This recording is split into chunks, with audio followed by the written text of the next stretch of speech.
Hello and welcome to the very first ever episode of the NinjaKAST, where we talk all things Mortal Kombat. I've been a long-time fan of Mortal Kombat since the very beginning, really, as a 41-year-old nerd now. But yeah, I've grown up, lived, breathed everything Mortal Kombat. Just everything about it is so fucking cool. And so I thought I'd just dip my toes in the water here and try and get into the podcast game. I've been listening to lots of podcasts throughout the years. Really picked up the Mortal Kombat stuff that you find online. I'll give a shout out to those boys later on. But some really good stuff there, and this is what got my interest into doing this myself. So I thought I'd give it a go. So in this episode, we'll just talk all things Mortal Kombat. You know, I'll do a quick introduction of myself, how I got into Mortal Kombat, and just a bit of background on me. As we count down to Mortal Kombat 12, hopefully we're only just a couple of months off. I still feel that we're probably a good 3 or 4, maybe even 5 months off some kind of reveal or anything down the line, to be honest.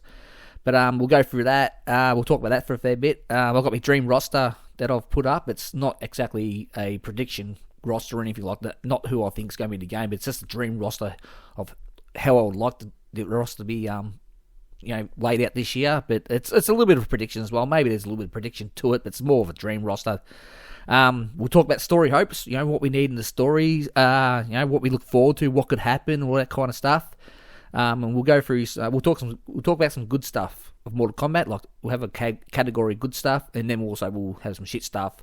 We'll talk more positive stuff. We'll just wish through the shit stuff. I don't want to keep you there forever listening to my problems about Mortal Kombat, but it's some things that I just want to say about it. But and then later on we'll have a shout out to the MK community. As I said, those guys, a lot of the guys out there that put the podcasts out there, they're the ones that really got me into wanting to do this. They kind of inspired me.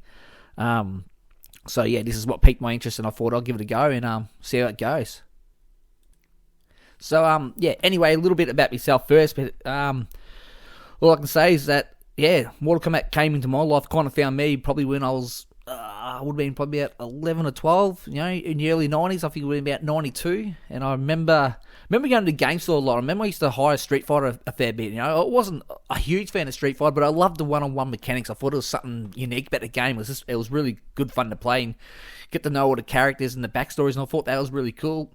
But I used to hire a lot of games like Sonic the Hedgehog, because we owned a Sega Master System too, I think it was, or a Mega Drive, one of them, I can't remember, so many years ago. And we also had a Nintendo, a Super Nintendo, that kind of thing. But yeah, I remember going to the video store a few times to hire to rent some games out, and I remember seeing this Dragon logo game, and I'd walk past and I'd go, I wonder what that game is. It just stood out because the Dragon logo looked really sick. I had no idea if it was a fucking shooting game or a car racing game. Well, I had no idea. But it wasn't until probably I was sleeping over at a friend's house one night, and I think they had a Sega Mega Drive, and his sister was she lived out the backyard, in a back room at the backyard in a bungalow. So, and she said, "Look, you guys can sleep out here with me if you want, because I got the Mega Drive out here." She was really cool too. She was like the older sister kind of thing. She goes, "We'll go to the video store, we'll hire a couple games, and we'll get a control so we can play 2-player or whatever we hire." So she was really cool like that. So we went there, and I think the games we hired I think one of them was Sonic the Hedgehog 2 or Sonic the Hedgehog 1, one of them games. I think another one might have been Bubsy, fucking Bubsy, or I think we played it, and we thought. And at the last minute, we thought, let's get this game here. And that was the Dragon logo game. I had no idea what it was, and I had none of us had any idea. So we took that home. I think we played Bubsy for an hour and a half till we got sick of it. Then we started playing Sonic the Hedgehog for about an hour and a half till we couldn't quite beat the game. It was getting pretty late. It was probably about 1 or 2 in the morning. But we as kids, weekend, you stay up all night. Of course you're going to stay up all night and play video games all night. You're having a fucking ball. So we put this game in. And straight away, fucking as soon as we push start, you got a fucking select screen. So I'm like, oh, hang on, this is like a fighting game. It's like Street Fighter, but there's something darker about it. You got this little Bruce Lee looking kind of guy. You got a couple of ninjas there. You got these fucking other dudes that are sitting there. We think, fuck, this looks pretty cool. And as soon as we get in, we start fighting each other. And we're like, oh fuck, how cool is this? I got kung fu vibes, 1970s movie kung fu vibes straight away. I'm thinking, this is fucking sick, guys. It had this real cool fucking ninja aesthetic in the background. just even the music and shit, it got me in straight away. I thought, this is awesome. So we're playing it and we're watching all the blood. We can't believe how much blood's flying over the screen. Actually, I think it might have been toned down on this. I think the Sega had blood. I'm not too sure. I can't remember. I remember we were just watching it, thinking, fuck, it's violent, but this is so cool. And we're playing it and we're playing. We thought, after a while, because none of us obviously do any hardly special moves. We might have pulled a couple out of our ass. We thought, shit, we just fucking threw an ice fucking thing or whatever. We thought that was pretty sick. So we decided, let's just play one player and try and beat the game. Because obviously, it's probably like Street Fighter. You probably have to beat the game anyway. So we started fucking playing it. And I can't remember. I think my mate started playing it first. My friend started playing it first. And I think he might have been... he might have been Liu Kang. I reckon he might have been Liu Kang. And the first fight that came up was the yellow ninja, Scorpion. And after he beat us the first time, he kicked our ass, whopped the floor. I think one of them was even a flawless victory. The second time we fight him, he kicks our ass again. We got close, but he kicks our ass. And all of a sudden, the screen goes dark. He pulls off his mask and spits. There's a skeleton face.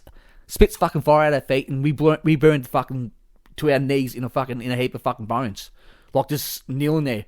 And we all just sat back and went, what the fuck was that? We lost our fucking collective minds. We thought, this is the fucking best. We thought, well, maybe this guy does killing moves. Maybe the others do killing moves as well. And we played it till about 3 or 4 in the morning. I think we ended up seeing a couple more. I think we seen Sonya do her little fireball spit. I think we might have seen, I think it might have been Sub-Zero might have done, he might have done his Ice Blast fatality and just smashes into pieces that's right, he took our head off. Took our fucking head off. I remember I could not believe how violent this game was, but it had me. It had me in straight away, and I could not fucking... The next day when I come home, I couldn't stop fucking talking about it. I told me other friends and shit, I could not believe it. And it was probably been a month or so more down the track after I hired it another couple... I rented it a couple of times, so I ended up buying it. I ended up getting it for my birthday or something like that, and playing it, and just completely played it religiously.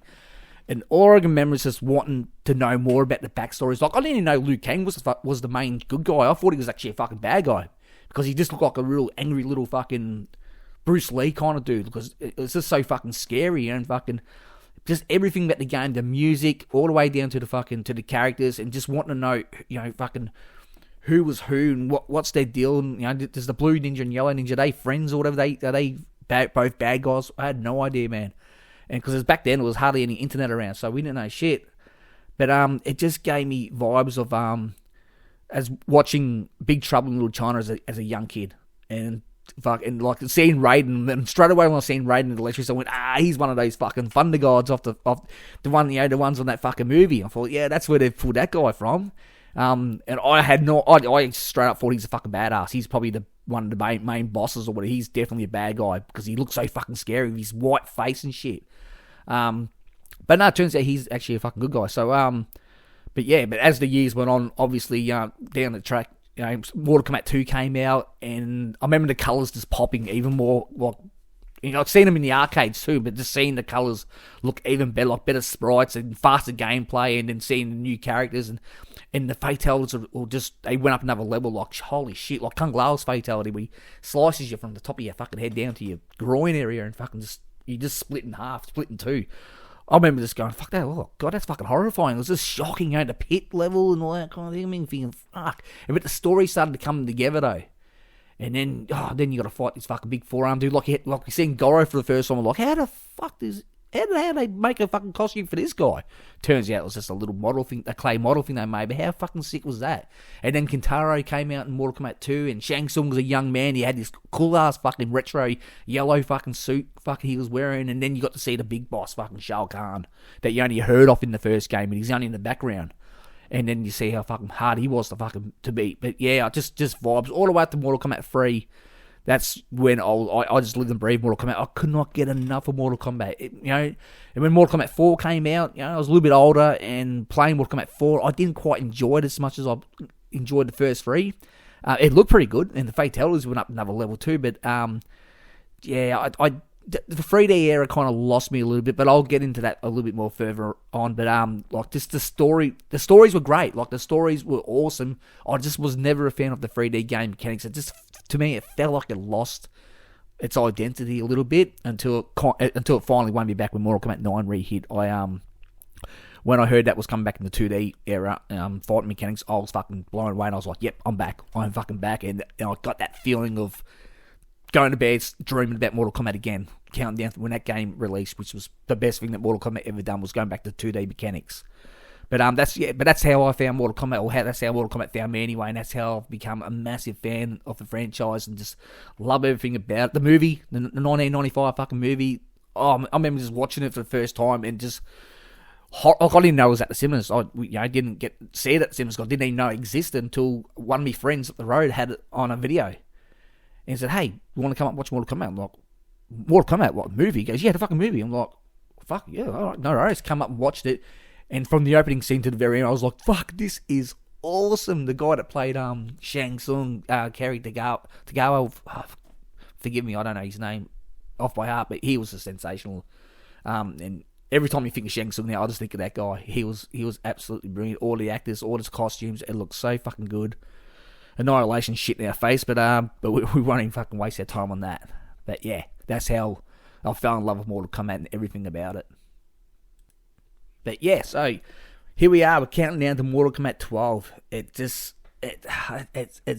4 years. It feels like it's come kind of quick, but when you think about it, it's been a long wait. Ever since we all kind of knew that NRS were working on something a couple of years ago, we always knew something was going to come out. You know, was it going to be Injustice 3? Was it going to be Mortal Kombat 12? Was it going to be completely something different? You know, even at one stage, like I thought the whole time, Mortal Kombat makes more sense. You know, I don't know if they're going to do Injustice 3. I think they will down the line sometime. I hope they do, because Injustice was pretty cool, I guess.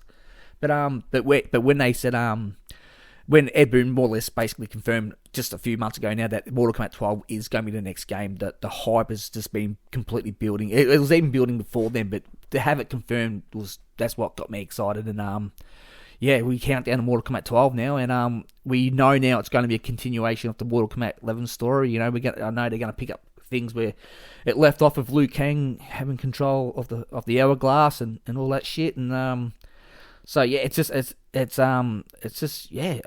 I've got no idea how the story's going to go, but as we kick on a little bit further down this podcast, we're going to hear what I hope the story does, and just a little bit of hope that it might do something like this. But yeah, the story hopes that I have is that the first chapter we're gonna see the Great Kung Lao. They're gonna that's where the last game picks off, where Fire God Liu Kang now has he's the one that's writing history now, kind of thing, and he's visited the Great Kung Lao, and I must say that scene at the very end too of Aftermath 2, where you see all the monks fight and practicing in that nice little garden, the temple, that looks so fucking sick. That looks so cool.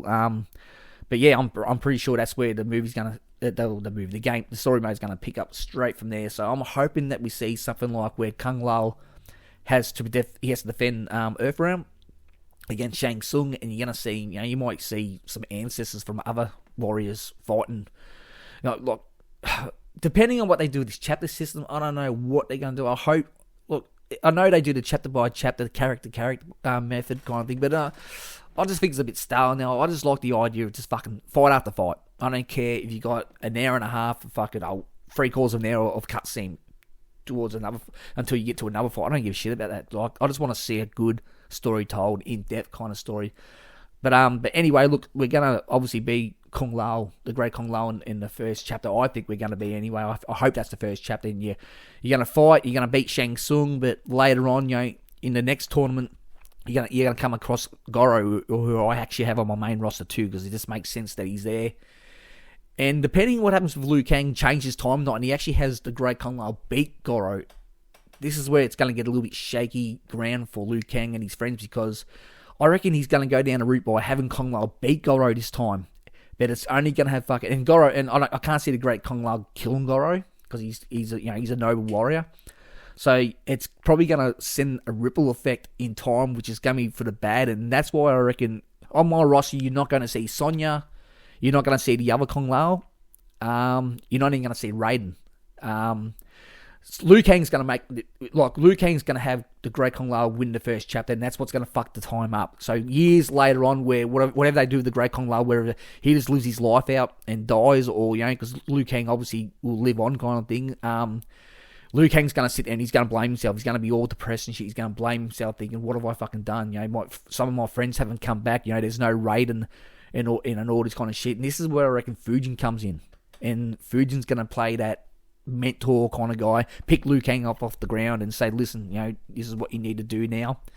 And after that little story's done, I hope the next kind of phase of the story we might see how Denia fell, where this brings Katana and the good Sindel, the tragedy fucking Sindel, the noble Sindel. We might see her story with King Jared. I don't think King Jared's going to be a character or anything like that, but I reckon he might come into the second chapter, and we might see the fall of Denia and see that kind of story where Liu Kang obviously meets Katana and whatnot, but he might not fucking meet her till if we see the first tournament again. It might lead up to the first tournament and then just repeat other stuff. I'm okay with that, whether they tell a good story and it fits kind of thing, and we can then we can visit the 3D era storylines where I know you can't fit them all into one big ass story unless it's going 6-7 hour fucking game mode, which I don't think it's going to be that fucking long, but I'd like to see elements of what's going to happen because Sub-Zero, Kwai Lang plays a huge part throughout this story, and his story alone is the biggest story, in my opinion, throughout the 3D era, how he becomes the character he is. So I don't know if you can tell the whole story and just having him on the side. He's got to be the main, actually, center of attention if you're going to tell all that story. And I just don't think you can fit all that awesome stuff into one big-ass story mode. But hopefully we can see elements of it too, all the way out to the very end where you see the Pyramid of Argus. I'd like to see something like that in the story mode where they just revisit everything. I'm over the fucking shit, like the time traveling stuff. Like at the start, I didn't think it was a bad idea, but what they done the Mortal Kombat 9 story, I thought, oh shit, they changed too much stuff for my liking. Cyber Sub-Zero bullshit. But Mortal Kombat X really was its own thing, to be honest. It was a bit like Mortal Kombat 4 story, but tweaked. I didn't mind. It was alright. It was fine. Some of it was fine. I didn't mind the combat kids. I know they don't have their fans, but I thought they were fine. I thought they were pretty good. I think they were pretty interesting. I don't know about Cassie Cage, hogging the limelight and kicking Shinnok's ass at the end of the story. I thought that might have been a bit far-fetched, but look, it is what it is. I'm over it. And Mortal Kombat 11 kind of tried to pick that story up again, the time travel thing, and done a lot of things right, done a lot of good things. We got to see Scorpion Sub-Zero do their thing, fucking work together. We got to see the Shala Monks. Actually, I like how they done the Shala Monks, and then straight after Ice and Fire for a little nod to to what could have been a sequel to the great game Shala Monks. But to see that, see those kind of stories, I thought that was pretty cool. I just think Aftermath dropped the fucking ball. The ending was fine at the end of that story mode, but Aftermath, completely dropped. But there's some good stuff like Shang Tsung's shit in there. Like fucking how good was Shang Tsung's performance? Karitagawa again, absolutely sensational. Made the game. But seeing what they done, I'll get into this further on. But what they done with Sindel's fucking Redcon and that wifey bullshit with Shao Kahn, that really gave me the shits. But other than that, I'm not gonna waste any more breath on that. So that's counting down to Mortal Kombat 12. We all know now that Mortal Kombat 12 is coming. Ed Boon has he's confirmed it basically months ago now. He had every now and then he might just randomly, because I'm living in Australia, so when this shit happens, this happens through the night when I'm sleeping. I work night shift, and I come home, go to sleep by about 3 or 4 in the morning. Then all this shit happens. I wake up to it. So and Ed Boon's question tweet, where he asks me questions every now and then, where he'll let people just fire off some questions off him. And a lot of them was Mortal Kombat 12. Is this character going to be Mortal Kombat? This character, and he's by answering, he's basically said yes, Mortal Kombat 12 is the next game. He's put 23 in some of his answers to let us know, 2023 is the year of Mortal Kombat 12. It's apparently coming out and at least it's going to be revealed in the first half of this year. I think that's probably a given. I think it has to be. It's got to be revealed sometime soon. Whether we get this game, we won't get this game till at least October. September, October. I hope we get it beforehand, before then. But I don't think we're going to get it till probably as late as October, even November. It might be out by then. But look, I just look forward to the live stream reveal, like I did in the Mortal Kombat 11. I thought that was pretty sick. I hope they do that again. I'll be getting up 6 o'clock in the morning, like I did last time, to watch that. So I'm looking forward to that. The countdown is well and truly revving up right now. So we're not too far away from some kind of reveal. We haven't even got a logo yet. I would have thought by now we would have got a logo, but we've seen no screenshots. Usually, by this time, with the other games, you've got screenshots and fucking it's all over the internet, and you don't know what's real, what's not, kind of thing. So another thing with this podcast too, you're not gonna have me talking about leaks and shit like that. I'm not gonna cover leaks unless they actually come from NRS themselves, and we know that they're 100% confirmed, like, you know, full concrete like evidence. But that I'll talk about them, you know, I'll talk about them kind of thing, and but I'm not gonna cover leaks, you know. Oh, this happened, you know, the data mine, all that kind of stuff. You know, I know some of it can be proven true, some of it's just bullshit, but I'm not going to waste your time or my time talking about that stuff. That's up for anyone. That's for whoever you want, whoever decides to believe that kind of stuff. I don't believe a lot of it, but yeah, I'm not going to waste my time on leaks and nonsense like that. But this is a strictly, you know, Mortal Kombat podcast. I'm just here to talk Mortal Kombat, you know, to count down to MK12. As I said, you know, I got my introductions out of the way. You know, we're talking about the countdown now.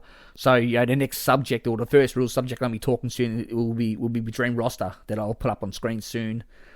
Dream Roster, I've actually kind of already covered the story hopes, to be honest, but we'll get back on the story first, and you know, we'll talk about what else we want to see through the story, what characters we want to play big parts in the story too, you know, and how's, you know, no time travel stuff like that. So hopefully it's just a thought out, plan by plan story mode that by the end of the story and we play it, we can, and, you know, once the credits start rolling, we can sit back and just go, fuck yeah, I'm happy with that. That was really good. You know, Mortal Kombat kind of won us back over. I'm looking forward to Mortal Kombat 13 now. You know, kind of thing. You know, who knows what's going to happen in Mortal Kombat 13, if it's going to be a reboot or not. Because this is kind of like a soft reboot, I guess. But it's also like it feels like Mortal Kombat 9. It feels like it's going to be a reboot, but a soft continuation of the story. So I'm okay with that, but as long as they just do it right.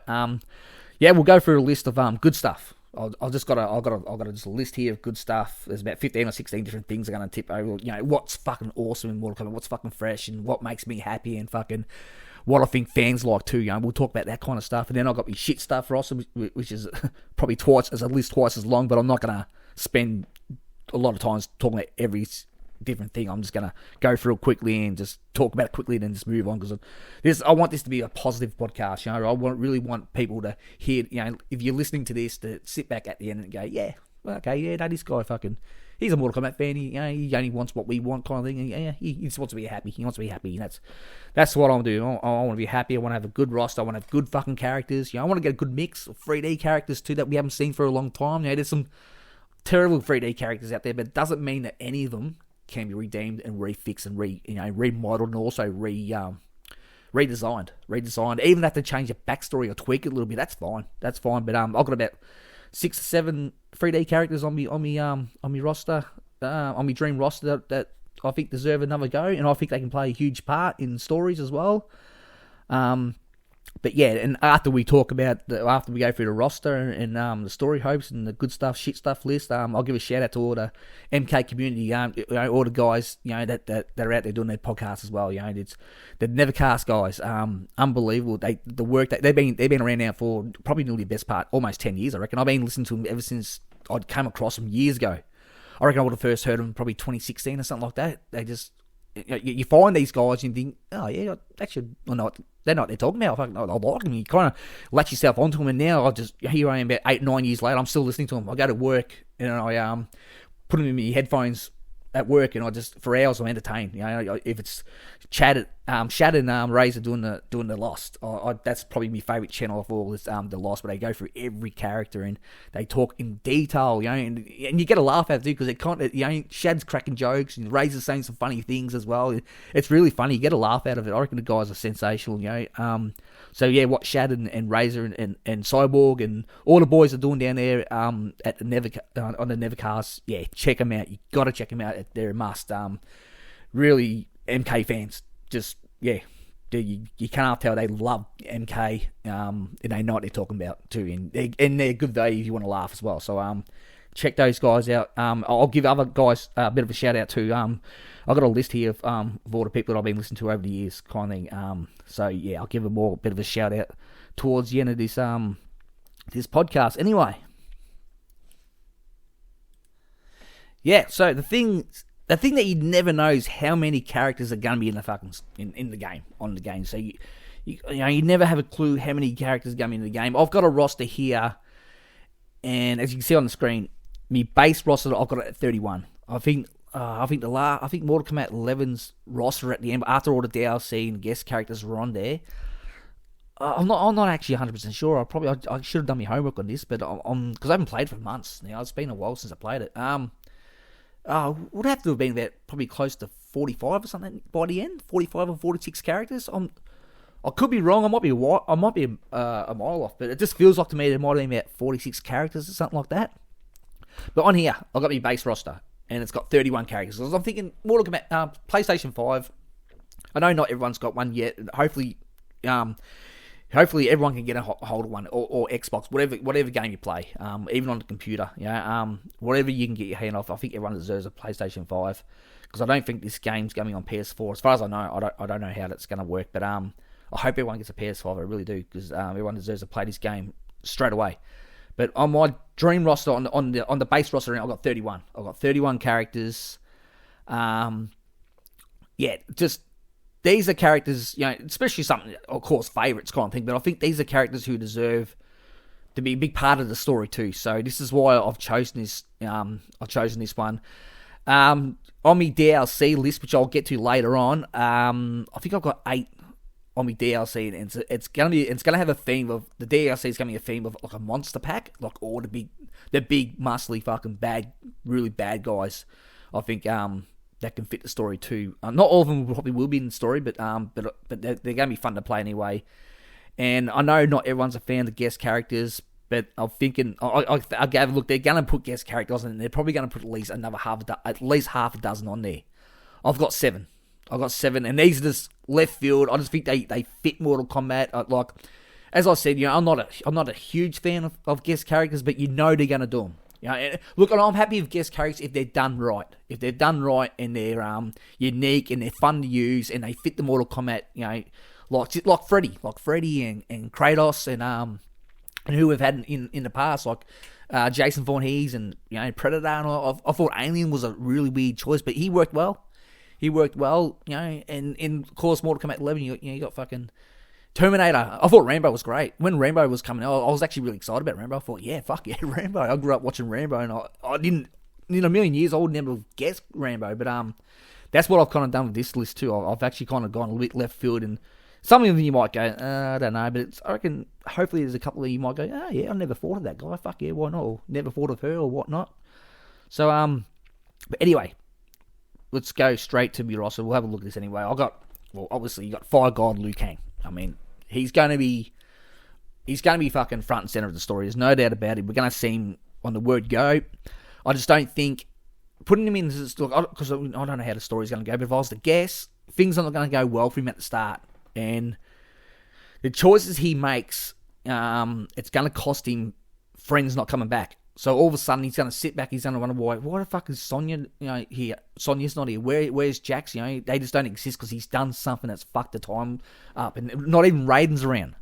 And that's where Fujin comes in. So there's going to be other people there, but he's going to lose some of them. He's going to think, oh no, fuck, what have I done, kind of thing. So I think that's what's going to happen, because there's always been these rumors that fucking the story is going to start with Liu Kang the Hourglass and it's not going to go well for him. That's a lot of the things I've heard, unless that's people speculating like that. But it kind of sounds that's probably what is expected to happen. That shit's going to go south for Liu Kang. And but look, he'll probably end up being the main protagonist. I'm guessing. I'm guessing he's obviously going to play a huge part. But the next one on the list, I've got Scorpion. I mean, there's rumors too saying, it's gonna be Scorpions and Sub-Zero's ancestors. You might see them early in the game, like as NPCs, or you might even fight against them in Kung Lao's chapters or whatnot. That actually could be pretty cool, I guess. But look, I've got Scorpion. Hanzo Asashi, I've got Scorpion. I've got him with a Grandmaster Takeda skin. Maybe his father's. He's gonna have a skin which is probably gonna resemble his father. So I got Scorpion in the game. Absolutely 100%. You can't. And plus, when they do a trailer for this, Scorpion's probably most likely going to be in it. I'd like to see 2 new characters. I'd like to see someone like fucking Sector and fighting Kuai Lang or something in fighting Sub-Zero in the fucking in the actual reveal roster. That'd be pretty cool. Anyway, next on the list, I've got Sub-Zero. Kuai Lang, he's the man. as I said, a lot like Scorpion, you can't have a game without Sub-Zero. And maybe you might see it in Ancestor 2 early on in the game, but look, Sub-Zero's there. It's as simple as that. Sub-Zero's there. He's one of my favourites. Scorpion's probably personally my favourite character out of all of them. But Sub-Zero is right up next to him too. And plus, I'm big on ninjas. Really big on, as you see on my list anyway, I'm big on ninjas. We won't get probably every ninja, but on this list, but I thought I'll fucking throw him on anyway because I love him too much. Mortal Kombat, to me, fucking, that's why I call it the NinjaKAST, because I love me fucking ninjas. Anyway, we're going to have Katana, and with Katana, we're going to obviously have Melina, because I hope, and I fucking hope, that we get to see the Edenian story. Oh, that would be fucking so sick. We've never seen nothing anywhere near it before, especially not really in the game, not in cutscene, not in cutscene modes. We haven't even really had it fleshed out in movies or anything like that. There's a rumor getting around that one of the Legends movie. I know we got Cage Match coming up soon, which we'll talk about this later on anyway. But we got Cage Match coming up. That sounds like it's going to be pretty funny. I think it's Jeremy Slater. He's the writer of them, or the director. Or I think he's a writer, and that he actually pitched one of 6 ideas. And one of the other ideas was actually an Edenian story, talking about Sindel and Melina and how shit went south down there. So that's something I think that'll be pretty cool. Next on the list, we've got Noob Saibot. I call, you know what, this is funny. I call him Bihan. And every time I've got friends over and I'm playing on, and we're having ball on, I'm going to bring out Bihan. Oh, look at me go, who? I go, Bihan. Oh, Noob Saibot, fucking the original Sub-Zero. And they're like, oh, yeah. So I just reckon, I've always thought Noob Saibot's it's a silly name. I get it, it's a run-off joke. It's Noob Saibot, it's Ed Boon and John Tobias backwards. Everyone knows that kind of thing. But I always thought Noob Saibot is a silly. I'll call him Noob Saibot. I don't mind him being called Noob Saibot in the game, but I just had this habit of calling him Bihan. I just see him as Bihan. I reckon that's a more darker name. So if I'm talking about Noob Saibot, and I just keep saying Bihan, but I'm talking about Noob Saibot, but I just reckon Bihan sounds a lot more fucking deadlier. It just sounds better, because Noob Saibot sounds like a fucking robot, and he's not a robot.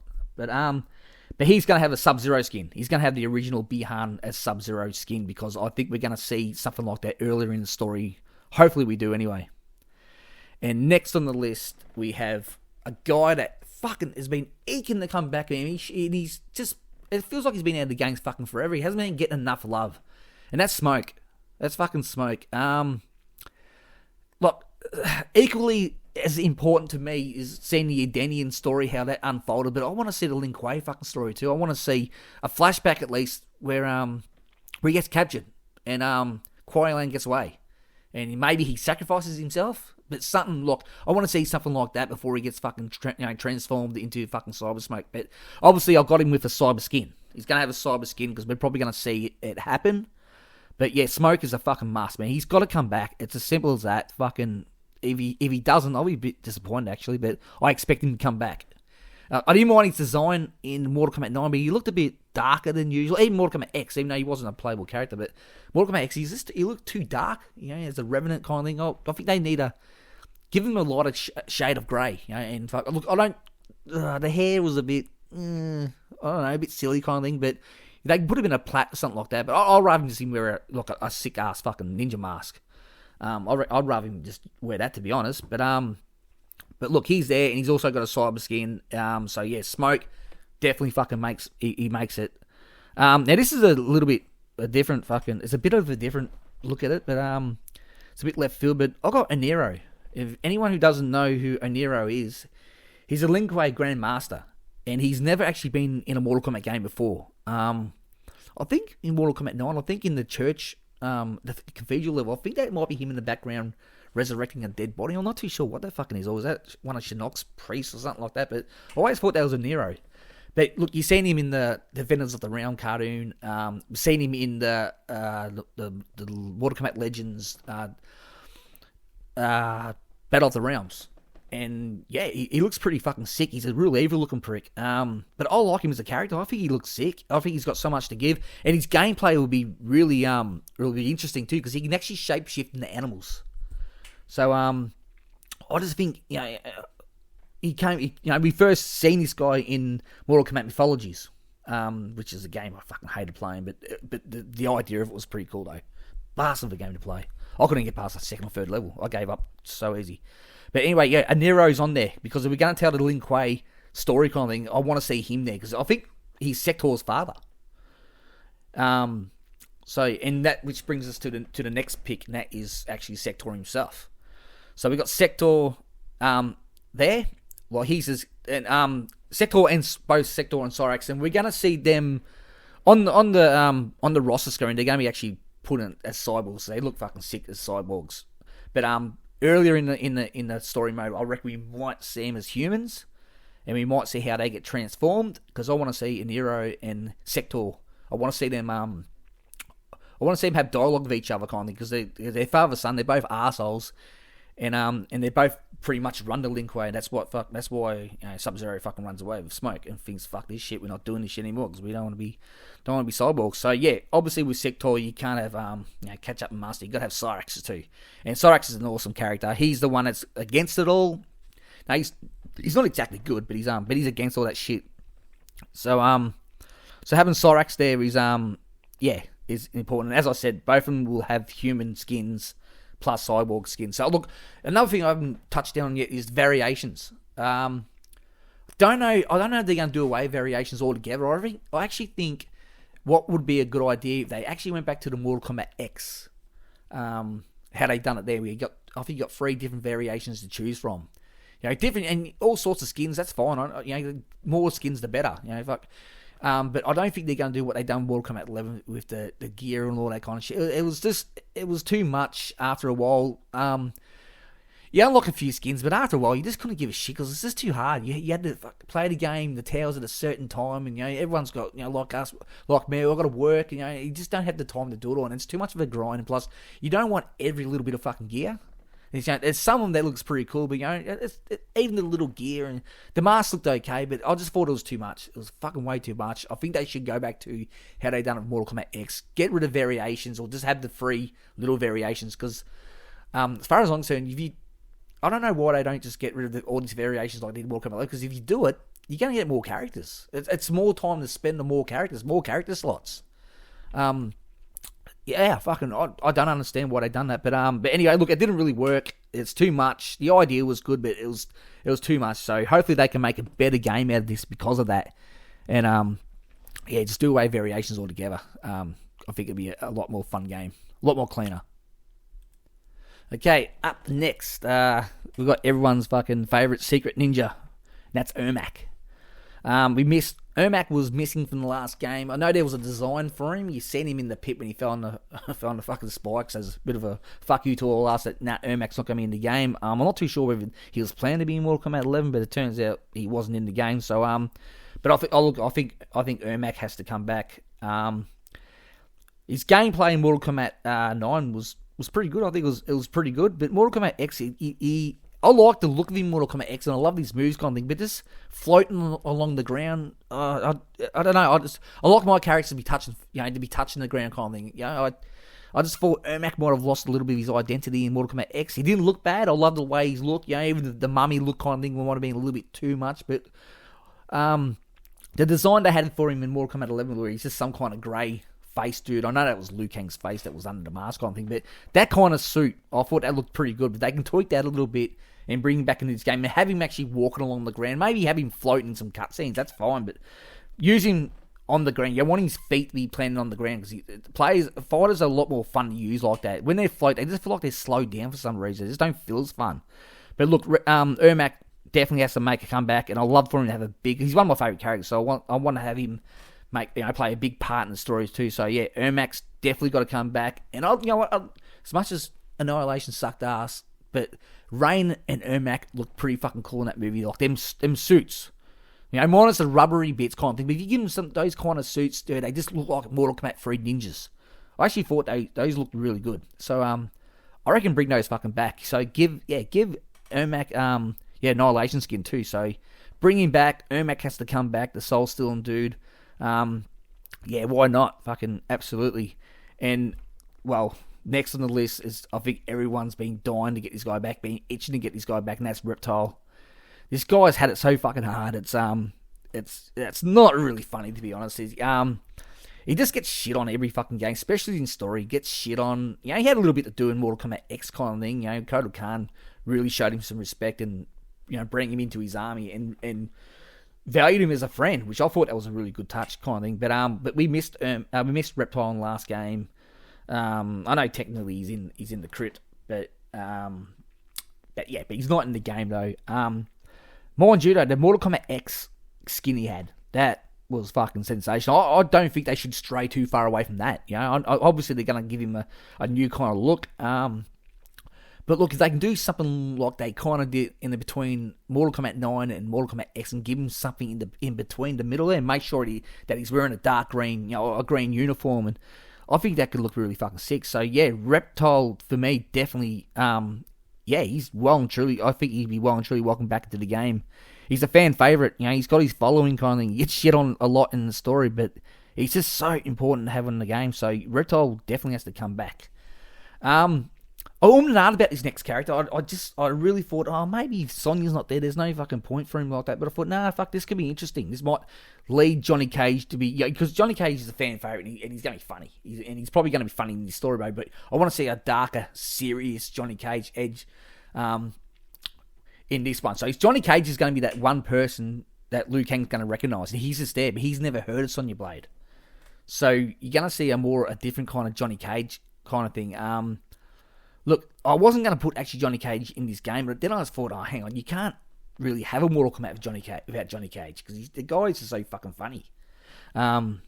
He's the comedy, he's the comedy relief, and he's just fucking funny. And I think the guy who's played him, especially in Mortal Kombat 11, that guy, I think it's the same guy that voiced him in Mortal Kombat X. I'm not 100% sure, but it might be the same guy. But he's really good. He's a good voice actor, and he's actually made Johnny Cage fucking hard ass now, and fucking one of the characters you can rely on. He's not just there being a dickhead. He's actually, you can rely on him now because he can kick some fucking serious ass. I mean, he kicked Shinnok's ass in Mortal Kombat X, and I thought it actually quite fit well. As I said, I wasn't really, happy with Cassie taking the limelight towards the end, right at the end of the story, man. And she was the main fucking champion. I thought, okay, whatever. But when Johnny Cage won the first chapter, I thought that was a good touch, and that was a really coming of age and good growth in his character. So yeah, I'm looking forward to Johnny Cage definitely coming back. I think many people are too. Okay, mentioned this guy earlier. I think everyone's been screaming out for it at some stage, and I think it's going to happen. I think Ed Boon's actually going, and whoever writes the story is going to listen to the fan demand this time. And Fusion, not only is he a fucking cool ass fucking character for mythologies, but he has to make a return in this game again, and actually put him as a bigger mentoring role in the main story. And I think he's gonna come and he's gonna help Liu Kang out. He's gonna be the mentor that Liu Kang's gonna need, because we know Liu Kang's not gonna be able to do this fucking hourglass thing on his own. How could he? How can he expect him to be? So you bring Fujin in, and he just plays that wise, whispering fucking voice, fucking pick yourself up, Liu. We can fix this, you can fix this. Gather the other champions that, like the Nightwolves and the Jades, and we'll get to that later. We'll get back to those characters later. But I think Fujin's got a prominent role to play, and I'll be massively shocked if he's not in this game, even in the story mode. I think he has to be in this game. And we touched on this guy earlier too. And by the way, I love Fujin to have a mythology skin. Whatever design they come up with Fujin, it's going to be kick-ass. But if they can give him a mythology skin as well, with the little red, I think he had a red cape, or it might have been a blue cape, red cape, I'm not too sure, but he looked fucking sick in mythology. I think it's because the first time we ever saw him, we were like, who the fuck's this dude? And seeing him floating up that mountain when he was fighting Sub-Zero, that was fucking sick. That was really sick. It gave me fucking Monkey Magic vibes. I thought, yeah, fuck, this guy's got it. So fucking hopefully, yeah, definitely Fujin. He has to come back and play a prominent role in this, because everyone's a little bit over Raiden. Raiden, since Mortal Kombat 9, they've really bitched Raiden out. Like, fuck, he's just he's boring. He's just like that boring school teacher now. Like, fucking. So yeah, I think it's time for Raiden. Look, we'll come back to Raiden later on. I don't think he's going to be out of the game altogether. But he might just be a DLC. A dark version of Raiden might just be a DLC. We'll see that later on. But as main roster material, I think it's time for Fujin to fucking fill that role now and go from there, because Fujin's great. He's great. Speaking of great, we got the great Kung Lao.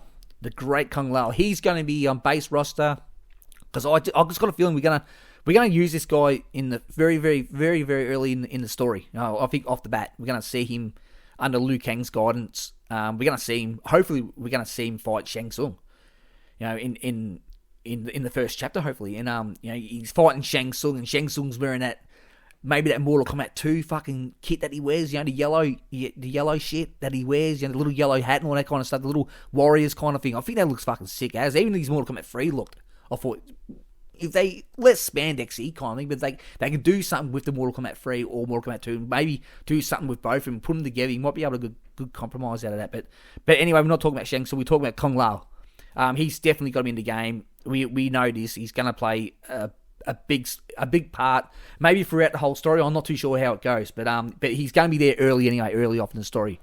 And with Kung Lao, we're going to see him. Maybe he will die at the hands of Goro. Maybe he can't change that fate. Maybe you might beat Goro in a fight, but instantly in the cutscene, Goro, without honor, kills him.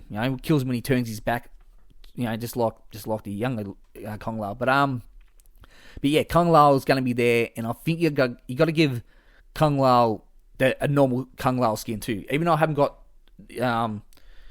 vanilla on Kung Lao on the base roster, but if you can have his skin with the hat and all that kind of thing, I think that'd be a nice touch, because you never know, he might actually come back into the story later on, and you might play as that version of Kung Lao. So, but instead of giving the guys two different slots, like Great Kung Lao and Kung Lao, I thought that would be a bit silly. But I just think you'll get the Great Kung Lao and you'll get an original Kung Lao skin with the hat and everything, because he might come back into the story at some stage.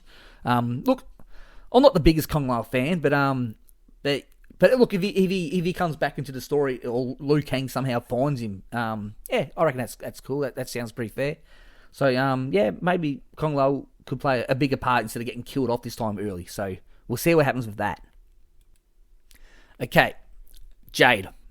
Now, if the story is going to transition at some stage into the Edenian War, like when Edenian fell, when Shao Kahn took that shit over, you're gonna start. This is where we start talking about these kind of characters. So Jade makes sense. She's just fucking super fun to play with. Her costumes always look great. She's got that big ass fucking green bow that she uses, and she's just such a fun character. And every time they put this chick on the game, whoever's playing her, they always make her model look really nice. Like, she's really pretty, and she looks really trustworthy. I think she's great.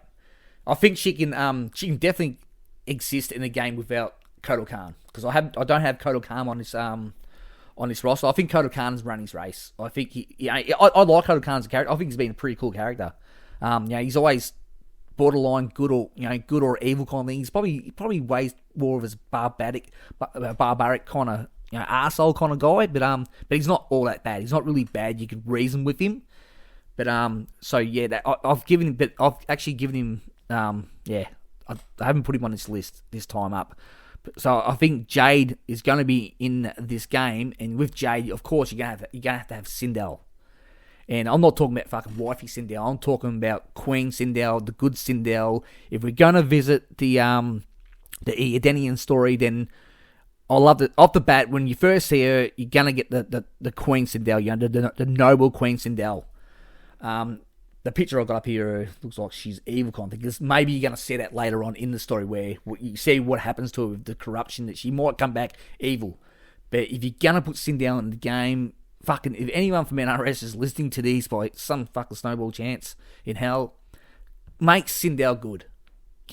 We want to see the good Sindel, where she more or less sacrifices herself by saving Katana, getting her out of the city, and then, maybe I've always had his headcanon where she's at the balcony, Shao Kahn's walking up to the palace, whatever, and fucking King Jared's right there about to sneako fucking Shao Kahn, stubs Shao Kahn in the back. Shao Kahn just laughs at him and fucking picks him up and snaps his neck right in front of Sindel, whatever, and takes his soul, and just right in front of Sindel, and Sindel's right at the balcony, and when Shao Kahn offers her a place at his side, she says something cool back to him, whatever. Like, she's heartbroken, upset, but she thinks her daughter's safe.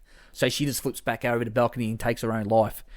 And you're going to see, like, even though Shao Kahn's the biggest brute and the biggest asshole in the whole game, but you're going to see just right there and then, you're going to see a kind of like a shattered side of Shao Kahn where he didn't want her to do this, and and he's going to look down at her while Baraka comes up behind him and says, fucking, we must go, blah, blah, blah.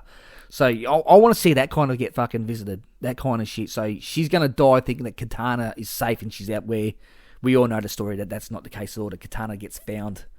But yeah, we all know this is going to happen. And that's what brings Katana and of course Melinda, which we've already put them on the roster. I've already spoken about those in length. So with Jade, Queen, Sindel, we know that Katana and Melinda are going to be there. So just hopefully they do fucking Sindel. She's not my favorite character, but they can. I seriously think they can fix her, and if they don't fucking do what they done to her in the aftermath, where they basically fucking shit on all of us when they fucking redcon that shit. I still hate that. It still fucking makes my blood boil. But look. I'll move on from it. I think she can be fucking redeemed, and hopefully this is a good chance if they go down this route of redeeming her. If you want to see her, fine, bring her back later on. If you wanted to be evil, if you wanted to make her evil, and you're going to go down that side of the story with the invasion kind of thing. If they do the invasion, I don't know if they will or not. Then fine, then you can put her back in as evil Sindel. But yeah, I love to see her at the start be the noble queen, and you got to remember, they need to remember this, that her story is a fucking tragedy. It's as simple as that. She's a hero, but a fucking tragic hero, and it shapes it shapes Katana's story. Because if you change Sindel's story like that, if you retcon Sindel's story, then all of a sudden you're left scratching your head because fucking Katana's story doesn't really make sense all of a sudden. It changes her fucking thing all of a sudden. She's got nothing now. So yeah. If they're going to do Sindel, do her good. At least have her start off good if they're doing the Edenian story. That's all I ask. All right, moving on from the Edenian side of things, you can't touch on a base roster without now we got the NetherRealm's fucking influence on it now, and right at the bat you got Raiko.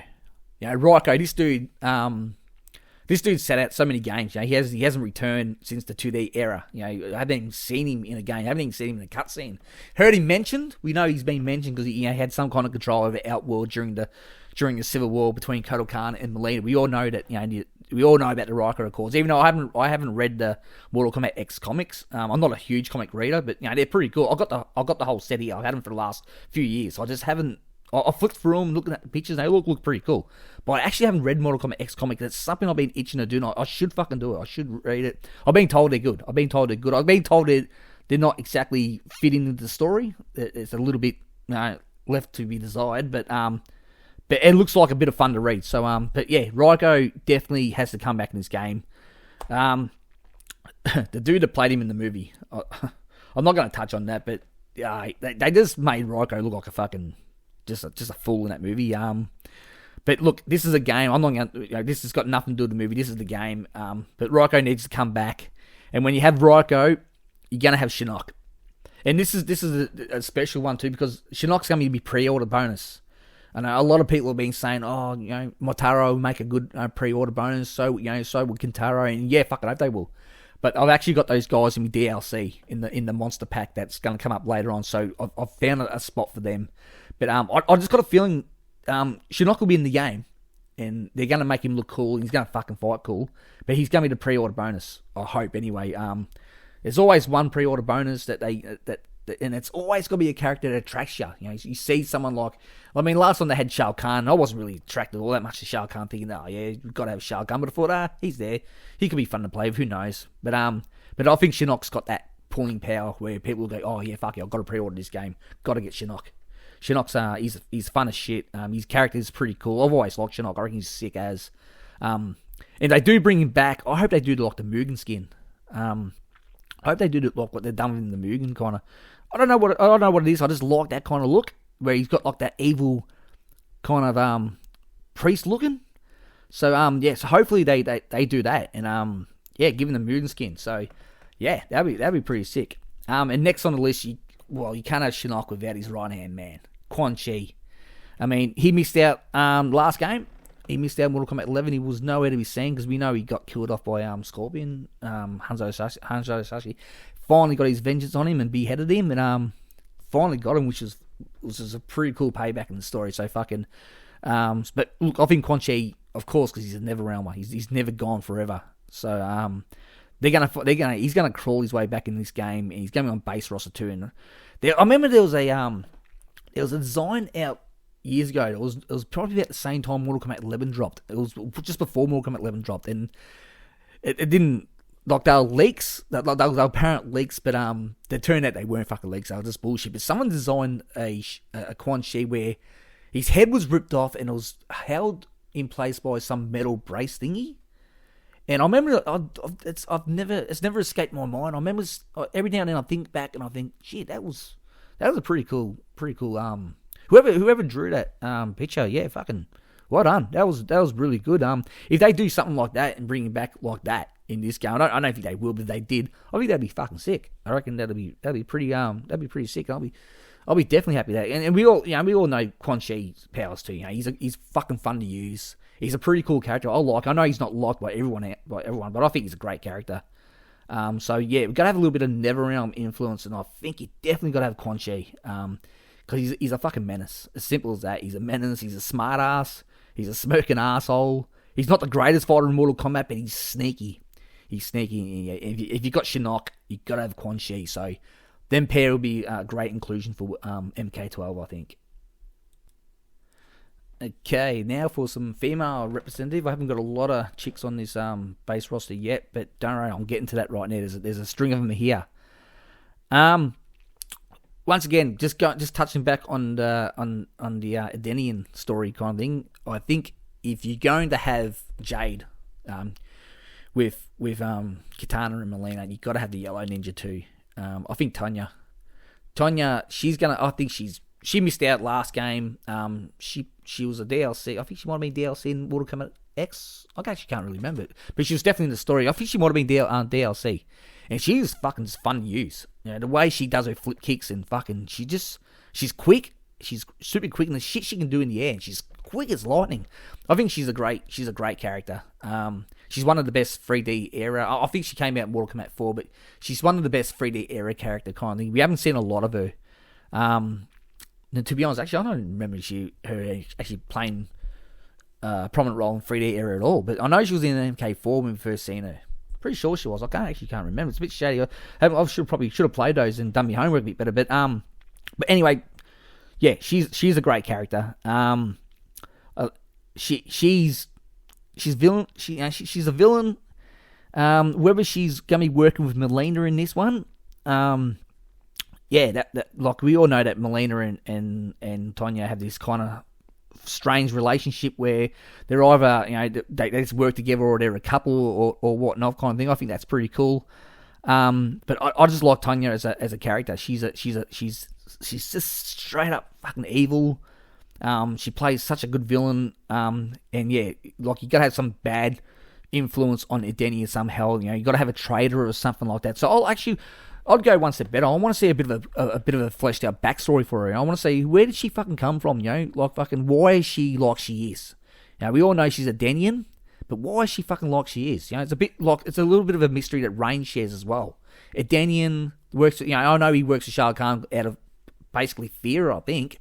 But Tanya doesn't seem to have any fear at all. She just seems to be straight up fucking badass.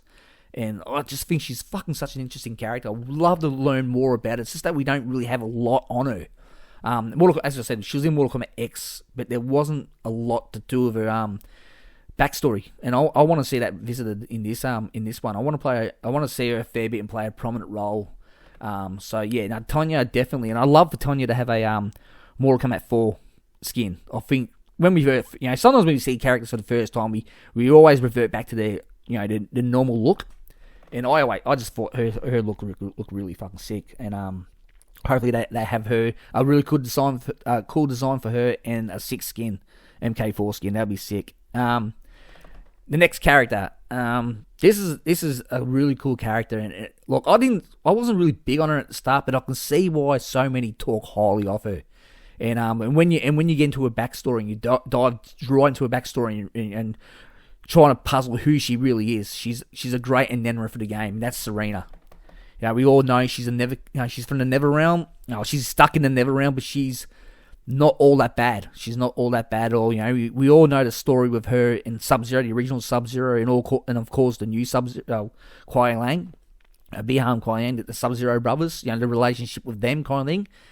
But she's such a fucking cool character. Her backstory is it's really good. But we just don't know really a lot about her. We all know that she's got a demonic form, and that's because of the magic that I think it's because she looks like a beautiful woman. I think that might be from Quan Chi's magic. I'm not too sure, but I'd like to see like a twist in the story too. She's going in story mode, like but maybe she's Shinnok's daughter or something like that. I think that could be a pretty cool fucking twist. But she's trying to fucking break the shadows to get out of the Netherrealm because she wants to do good, because she's not really a fucking bad person. She doesn't belong there, and you know who knows? In the story mode, you might see her demonic form, where she might actually have a skin, where she might actually take the form of some fucking badass fucking beast kind of thing in story mode. But look, I'd love to see her fucking revisited. I think she's a pretty cool character. She's got a lot to offer. She gives Kuai Lang something to do too later on in the story. So yeah, a love interest, and that's the one thing we don't have a lot in Mortal Kombat. Not that I'm big on it, but love interest and stuff like that. And I think, you know, Kuai Lang needs something like that. I think it'll do his character justice to have something like her, because we all know that Frost isn't it. So maybe Serena's the one. Similar to Serena, Ashra. She's another character that I don't know a lot of. You know, all I know is that she's in the Netherrealm as well. She's a goddess demon. But I think she's good. I think she's good. As I said, there's not a lot of story mode in the 3D era. You have to just go by character endings and stuff like that. And I never played the games a lot to know it, but all I know of her is that she's I think she's got a magic. She's after a magical sword, or she's after Kenji's sword, and I think she collects souls in it or something like that. Or she purifies them or something like that. But look, write in the comments below. Yeah, I'd love to know a little bit more about it. But honestly, I don't really know a lot about Ashra. All I know is she's a fucking cool looking character, and I think she's good. She looks portrayed as bad, but she's actually good. And I think she's just a warrior that's stuck in the Netherrealm that's rising up against Shinnok. And maybe like even if Fujin, they don't put Fujin in this game, or maybe she might be able to play. She looks like a character that could actually play a mentor role to Liu Kang somehow. Who fucking knows? Maybe even a love interest. It might make Kitana a bit jealous kind of thing, but that could be interesting as well. But look, I'd love to see more of her. And if they do put her in the game, I'll be pretty fucking excited to see what they do with her character. See if she ever gets out of the Netherrealm, and learn more of her. This next character, we've only been getting a little bit snips of her.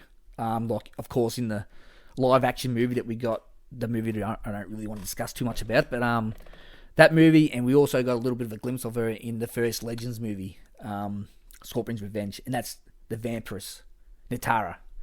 I know I think she's from a completely different realm, the vampire realm, and this is what fucking I love about Mortal Kombat so much, and this is what the potential that Mortal Kombat 12 can have if they visit these realms that we don't know too much about, because of course we know there's Chaos Realm, there's Order Realm, there's Sados, there's the Nexus, and it's also the Dream Realm.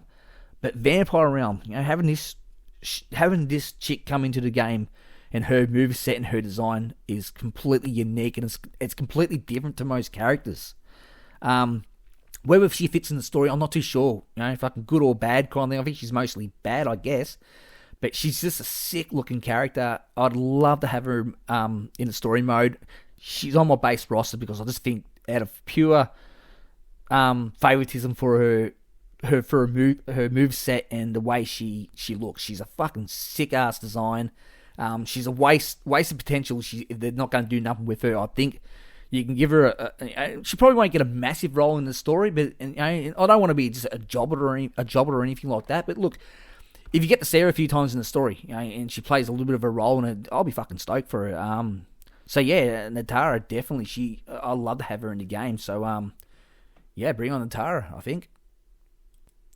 All right. This guy, we all know that he's fucking on everyone's fucking wish list. 99% of people that I've been listening to, or who I've spoken to, or who I know anyway, they want Havoc. This guy has got to come back. by far, to me, look, my opinion, he's the best 3D character out of all of them. And that's out of a bunch of quite good characters. Not all 3D characters are great, we all know that, but Havoc's definitely one of the good ones, one of the best ones. Look, I've got him on the base roster, and I don't have him.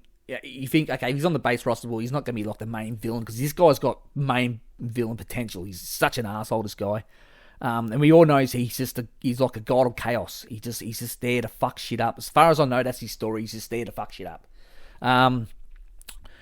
He's just such an interesting character. His design is completely flawless. We all knew he was a Noob Saibot alternate design, and they thought, shit, this guy's way too good to be a variation skin or just a Noob Saibot skin, and they thought, let's just make him a character. And the backstory they've given him, plus from a whole new realm, is that's pretty sick. So Havoc will definitely be in the game. As I said, he's not probably going to be the main villain, even though he potentially could be that. But as I'll allude in the story later on, he's going to be pulling the strings in terms of a Naga. I think he's going to be not only is he going to be working for a Naga for just to suit his own purpose, but he's going to be pulling the strings kind of thing, where he might even fuck a Naga over. That's the plans I got for Havoc anyway. As I said, he probably won't be the big boss you have to beat at the end, but he's going to be right up there, and he's just going to be one of those guys you're going to think, gee, fuck, this guy's he's a real bad prick. Even a Naga can't trust him. So I got Havoc there, and so yeah, he's going to be pulling the strings a lot in the story. Probably won't see him a lot in the story, but he's going to be pulling the strings. He's going to come quite prominent later on in the story, I hope, anyway. And, of course, with Chaos Realm, you've got to have Order Realm. So we've got Hataro. Hataro, once again, he's another dude I don't really know a lot about, to be honest. I don't really know if he's even pure bad. I think he's just I think he's just there to keep Order Realm in order. I don't really know how his story. By memory, I think he's trying to hunt down Sub-Zero or something. I think he's working for someone. He might be working for Shinnok or someone like to hunt down Sub-Zero, I think. It's something to do with that anyway. But look, I don't know what plans they'd have for Hataro, but I'm just going on the basis if you've got Chaos Realm, you've got to have Order Realm. And whatever part Hataro plays in this story mode, I'm sure it's going to be completely opposite to Havoc, but whether he's a good guy or a bad guy, I'm not sure. But I've got him on the base roster pure for the fact that because Havoc's there, and secondary, you give him this sick ass fucking like a fucking samurai fucking suit, like something a bit like Shinnok's in Mortal Kombat X. He's alternate, something like that. You can make this character a really cool character, really fun kind of character. Maybe he's a rival to fucking to Fujin, who knows? I don't know what they could do with his character, but I just think he'd be pretty cool on the base roster. So, yeah, definitely Hataro. He will join Havoc on my base roster anyway, so I've got him there definitely.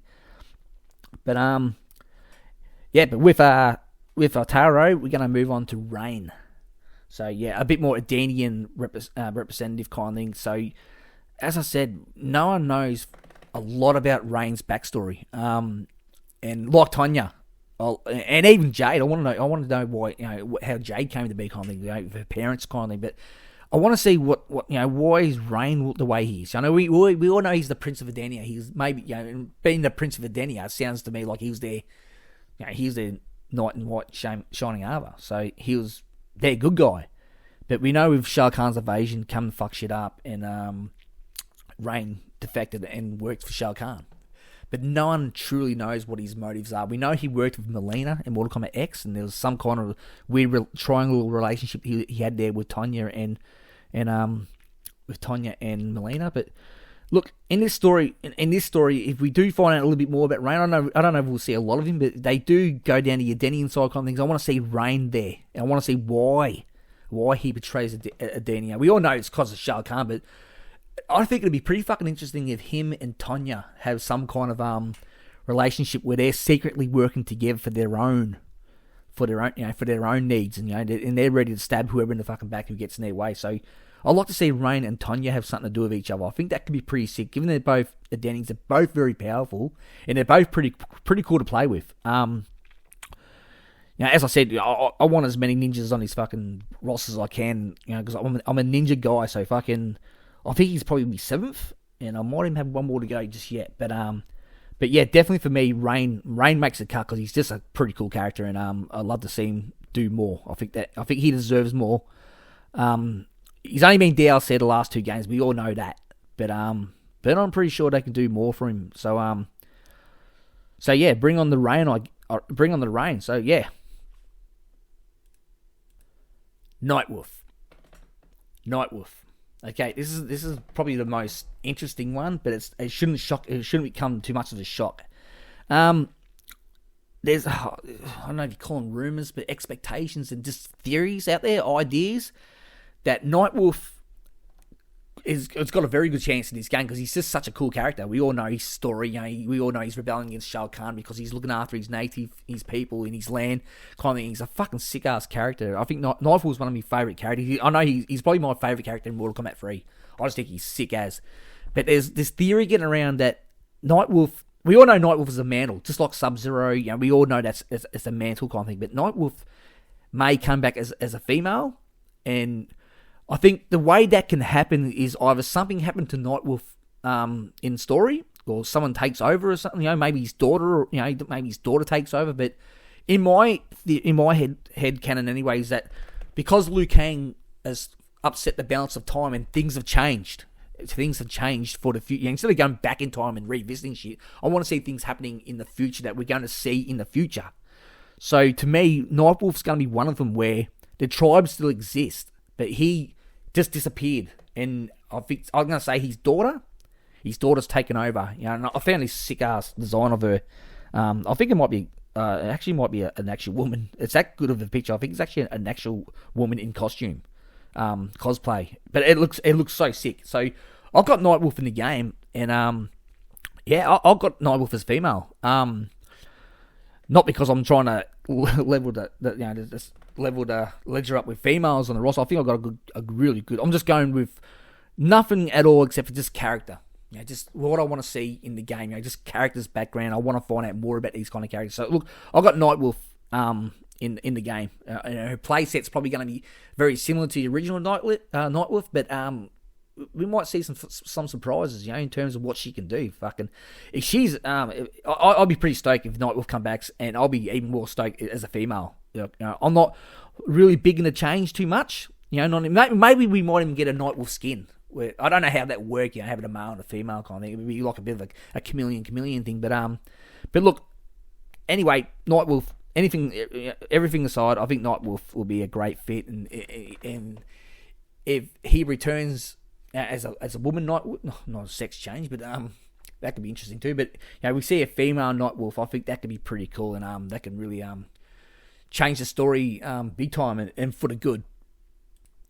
Okay, next on the list, we've got no Shao Kahn yet, so we've gone with the big man Goro, and I have Goro on this list because I don't know what the fuck they were thinking with Goro in Mortal Kombat 11. I know he's in the background in in Goro's lair on his throne kind of. He's just sitting there. And we all know he's dead, or whatever. And I'm thinking, but the design's great. Don't get me wrong. It's probably one of my favorite ones in the game. It looks so fucking good. But it was just more questions than answers. Like, why is he there, and what the fuck happened to him? Because obviously he didn't sit there all fucking time. Just thought, I'm in hiding. I might as well just die. I'm not sure what they were doing with Goro. I think they just put him in a chair and had him rotted there into a skeleton form, dead, because it just looked so fucking good. And it worked for me. It looked great. But I just want to know the story of what happened with that. I want to know what happened to Goro.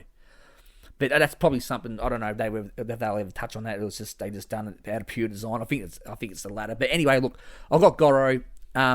And we all know why I've got Goro on my rosters, because that's directly 100% to Great Kung Lao. I think we're going to see Goro early, and he's on my base roster too, so we're going to see Goro early in the game. As I said, I don't know whether they're going to have Great Kung Lao lose to Goro in this fucking fight, and Goro kills him, or Great Kung Lao actually beats him. And time has changed for the future, and that's what starts all the downhill shit for Liu Kang, because he changed something. Liu Kang he's probably going to come to realise that he's learning the same fate that Raiden went through. He couldn't change things. He thought he was doing things for the better, but it wasn't. So that's probably the character development we're going to see for Liu Kang. But But not to get off the subject too much, I got Goro for a pure fact. I'd love to see him visited in the Great Kung Lao era, and maybe even later on. I don't want him to be fucking jobbed out this time, If you control Goro in Great Kung Lao's chapter, and you have to beat Great Kung Lao and kill him, well, fucking so be it. So bad. I just don't want this guy to be fucking jobbed out like he was in Mortal Kombat 9. It was so shit. Mortal Kombat 9 was the worst for that, and sadly, X and 11 hasn't done too much better. But yeah, MK9 was so fucking bad for jobbing out characters. It really gave me the shits. It was so frustrating, and it just doesn't tell you a good story, to be honest. Guys like Baraka and Ermac and Goro and Kintaro and all these kind of, and even Reptile, they shouldn't be jobbed out that much. They've got to have their little victories too, even just in cutscene. Let them do something, you know what I mean? But look, Goro's there. He's gonna be big. He's gonna be fucking badass. He's gonna be hard to bloody beat. He's gonna be fun to use. So I got Goro. And plus I wouldn't stray too much away from his actually Mortal Kombat 1 moveset. Just keep him basic, a big brute. Add some things, I guess. But I want Goro to be Goro. But But with that, next on the list, I don't know really to say a bit more Lin Kuei representative or not. I'm not too sure, but he's definitely with the Black Dragon. And this guy obviously has been to the Dream Realm before, and he's another ninja, and he's a big ass ninja, and that's Tremor. We've seen this dude in Mortal Kombat Legends, the blind Snowblind, and he looked so good in it. He's probably a little bit too big for my liking, kind of thing. And I didn't like so much about the lava, the lava fucking veins. I don't really understand that, but look, he was a pretty cool character. He was such a fucking brute force. Out of all of them, he was probably the one that could probably, if he wanted to turn on Kano, he's the one that probably could take Kano down, to be honest. But I think what they done with Tremor in Mortal Kombat X, his play set and the way he looked really cool. He was so fun to use. I didn't know a lot about this guy, but when he came on Mortal Kombat X, I was like, when he was on Mortal Kombat X, I was like, shit, I want to find out more about this guy. I knew he was Black Dragon, I knew that kind of thing, but because he wasn't in the story, you couldn't really, you can only speculate, and just read on what you know about him. I didn't know a lot. I didn't know a lot about Tremor, but all I know is he's a fucking pretty cool character. He's obviously a bad guy, but if he's a thug of the Nagas throughout the story, kind of thing, if he's working for a Naga, I think that could fit him pretty well. He seems to be the kind of guy who's like a mercenary, who he's just serving the winning team kind of thing. But yeah, look, I don't know what if they will do if they even have Tremor, in the game or even in the story mode. But if they do, I hope they do him some justice, because I think he's a pretty cool character with so much potential. And plus he's a ninja, so fucking that works for me. So yeah, he's had a little bit of the limelight. He's had a little bit of the light focused on him in that the last Legends movie, and I thought they'd done him so good in that movie. The movie overall was good. It was I gave it a 7.5 out of 10 because it was fun to watch. I thought Kenji was an arrogant little prick, but his character grew. But yeah, Tremor really made that. I would have thought probably a 6 out of 10, but because Tremor was in it and the way they made Tremor, I jumped it up to about 7.5 out of 10. So I liked it overall. I thought it was pretty. I've actually liked all the Legends, even though they're not exactly what we wanted, and the story's not exactly 100% what we wanted. But look, they're fun. They're fun to watch, and I'm looking forward to the Cage Match one coming out. So we all know they're a little bit different, but fuck it, it's a Mortal Kombat movie. I appreciate it for what it is. So I think they love what they're doing, and they're trying. They're trying. I think they listen to their fans. They might stray away from them a little bit, but look what they done with Tremor in that movie. Gold, good stuff. Love it. And as I just mentioned before, the last guy on my base roster of 31 is of course Kenji. Maybe you might see a younger version of Kenji earlier in the game, but I want this guy to be right up there, working alongside Fujin and Liu Kang with Kai Lang. You put Kenji. There's your all-star crew who you can follow throughout the whole fucking story. We might even lose them during the game. They might even die out during the game. I hope not. But I want to see these guys working together. Whether they split up, but they always seem to work together. So you got Fujin, Liu Kang, Tremor. Sorry, not Tremor. Kenji, Nightwolf, and I want those guys to be working together. And I think they can make an all-star crew. You can actually always rely on these guys, so they might be able to get the job done. They might be the ones that might tackle a Naga at the end of the game and bring him down. Who fucking knows? But look, that's my base roster anyway.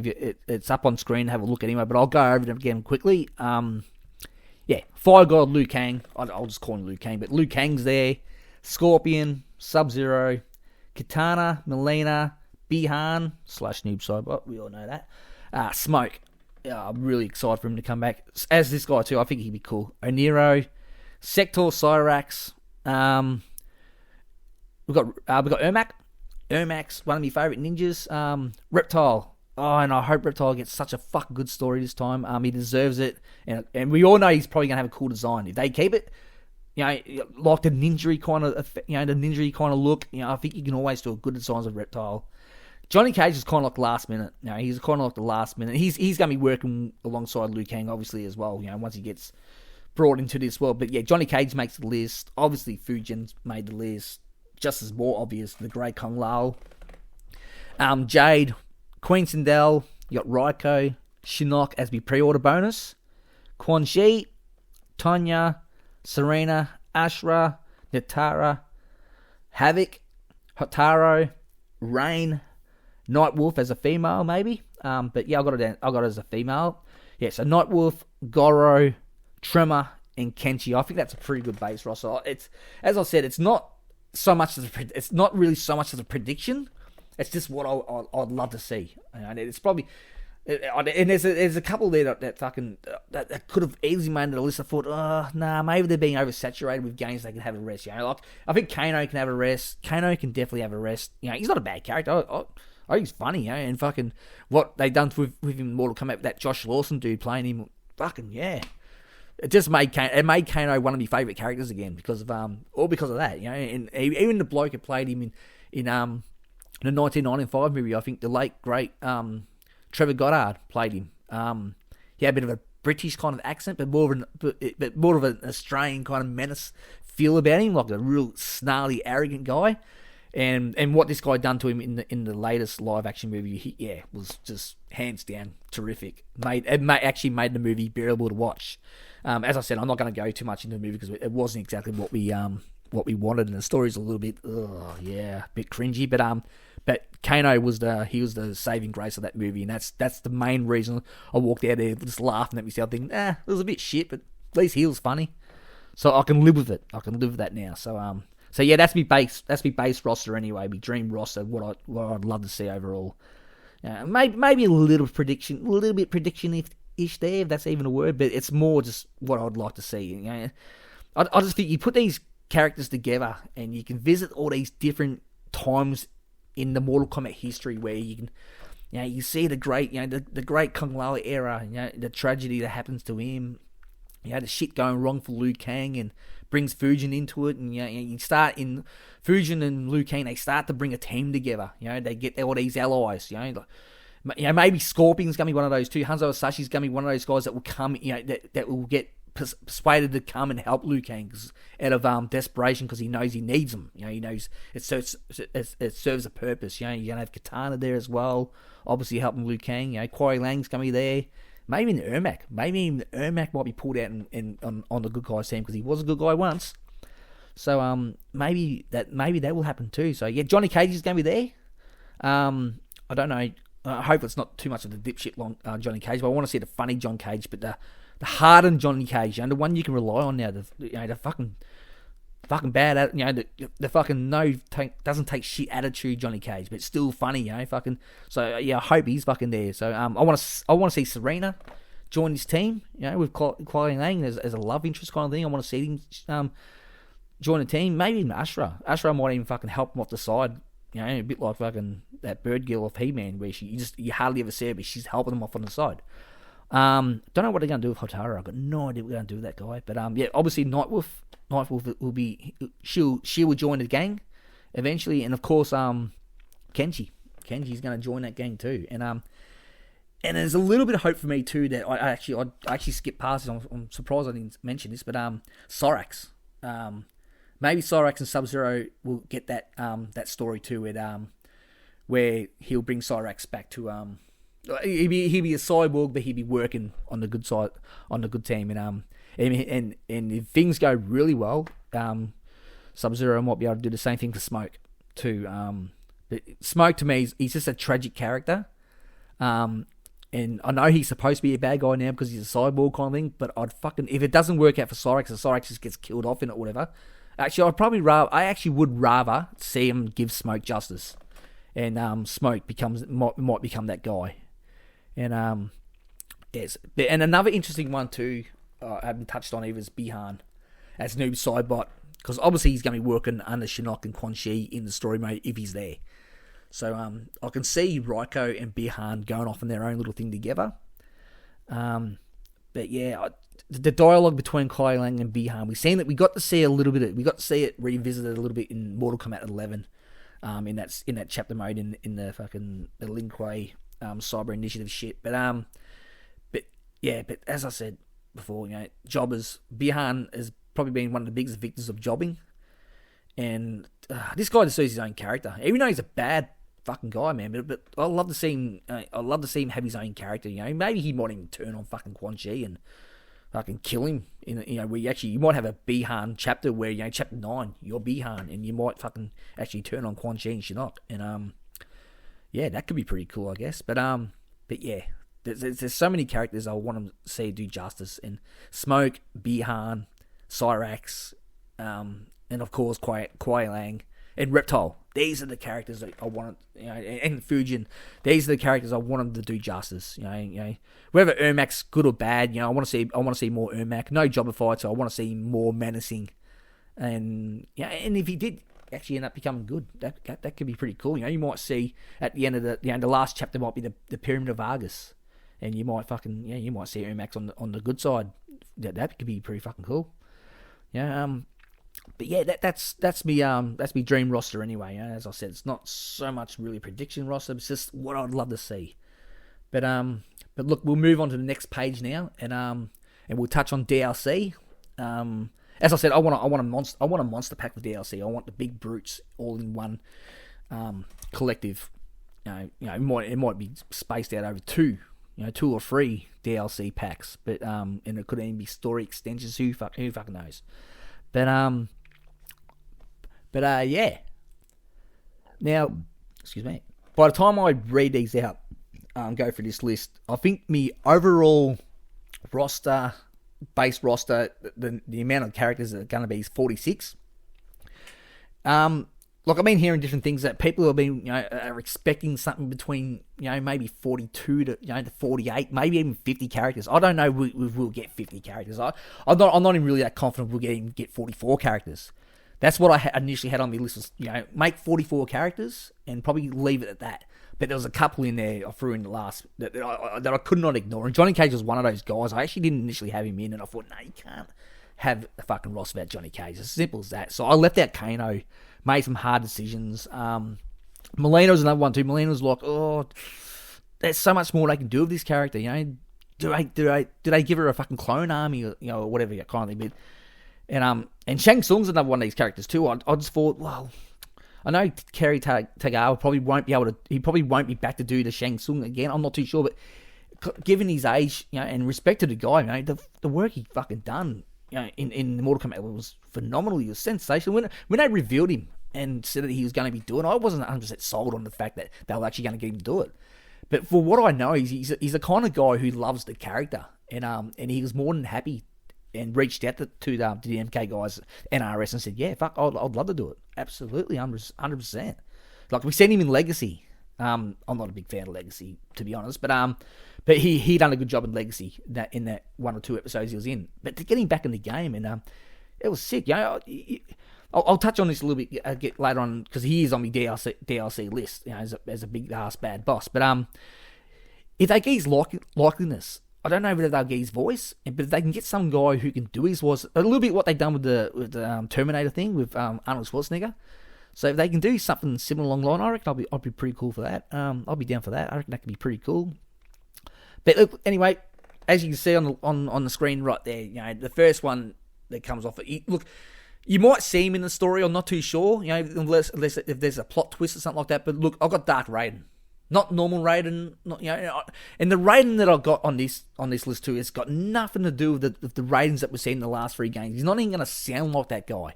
This guy's going to be he's just going to be a menacing Fucking, he might even have that fucking, because they used the movie skins, Christopher Lambert. They might even go down that fucking route. Who knows? But look, I'm expecting a different voice actor. If it's just if you only see Dark Raiden in dialogue as he comes out to fight, it says something fucking cool. But he hasn't that whispery that whispery voice like Christopher Lambert.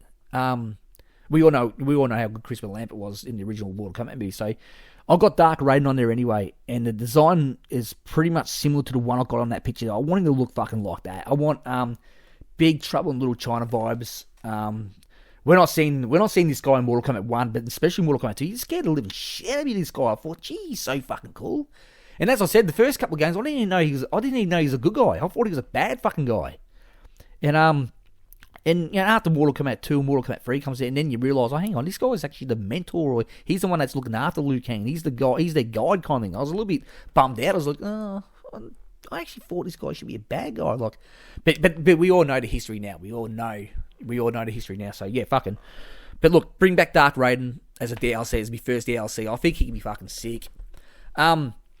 This guy has been requested by so many, and I can understand why. On people's roster list and all that, when they've been doing their videos, especially the NinjaKAST guys. I think when they done their predictions or their who they wanted to see on their roster, I think maybe 4 out of 5 of the guys had Motaro as their DLC or pre-order. And I completely understand why. The only reason I went with Shinnok is I just want to go down a different route. I just got a gut feeling that Shinnok is going to be that guy that plays down. It's going to be a base roster guy. I just don't know. I just don't think they'll put Motaro on base roster. I'm only going on that basis. I can't see Motaro being a base roster guy. But that's why I had Shinnok as pre-order. But Motaro, depending on what they can do with this guy, how they can get him to move on the screen, I know they can get him to look really good. I mean, he's a very popular character. We haven't seen fuck all of him, and we know why we haven't seen bugger all of him, because we know he's just way too hard to do. But look, it's 2023. The technology's there now. They can make this guy fucking work. They did it in Mortal Kombat 3, and he looked so scary in that game. And I don't even want to get in what they done with him on Armageddon, because they gave him 2 legs, which is fucking weird. But I never really liked that game anyway, to be honest. But I won't waste my fucking breath on that just yet. But Motaro, he's a guy who's got to come back. He's just got to come back. I'd love for him to be working under Anaga. I think Anaga has bigger plans for him. And like, I've got this thing with Anaga too, where I've kind of had this idea. It's not just my idea too. I might have taken it from someone just subconsciously, because it's always been in the back of my mind where I'd love to see the 4 Horsemen with Anaga. But the 4 Horsemen could be someone like Draman and some those kind of characters. Riding these big ass demon horses, things that like the Apocalypse or something like that, which ride alongside Anaga. I think that could be pretty cool. That idea. I kind of got a bit of a buzz from that when Mortal Kombat X in the story mode, where you see Quan Chi and you see Liu Kang, Revenant Liu Kang for the first time on those fucking things they're riding, and I thought that was a sick ass idea, and I thought that was pretty good. That was probably my favourite bit in Mortal Kombat X, is when they were in the Netherrealm, where you see Jax come from out of comes out of the shadows and reclaims, gets Quan Chi, reclaims his pride again, and he gets back his confidence again. I thought that was probably the best story out of Mortal Kombat X was Jax's story. I thought that was pretty fucking cool. But anyway, we got Motaro for the simple fact is he's just fucking kick ass. He's cool as fuck. And I actually think he could be sub boss material. I mean, when the whips are cracking, he's gonna be right up there. On the Pyramid of Argus, you have to fight this guy to get to Anaga, and he's gonna be pretty bloody hard. And it might be the only fight you have to, this will be the only fight you'll get against him, unless he has his own chapter. You get to kill fuckers. That'd be pretty cool too. But you'll only get this, no jobber fights, but you only get to fight this guy towards the end. And you might have to be fucking someone like Fire God Liu Kang, or someone, or even Fujin or something. You got to be someone really good. Maybe even Scorpion. Might be Scorpion. He might be the main hero in this one. Who knows? Maybe Sub-Zero. Any one of them are worthy. The third one on the list, Kintaro. Like Motaro, this guy's been starved. He's been starved of publicity. We all know how cool Shang Tsung's fatality was in Mortal Kombat 11, and it just kind of fucking... It's probably one of the best fatalities in the game. Probably one of the best fatalities ever, to be honest. But when he popped out of fucking that body, and you see, you go, oh, Kintaro, you think they went to all that fucking trouble to make this guy a model, and look so fucking badassery, like, and not put him in the game. Maybe they didn't have time, they probably lost time or whatever, or just didn't, just couldn't quite fit him in or whatever, or just couldn't quite get his moveset right. I'm not too sure. I think one of those stories might have been the problem. It might have been they couldn't get him in the game properly for some reason. I'm not sure.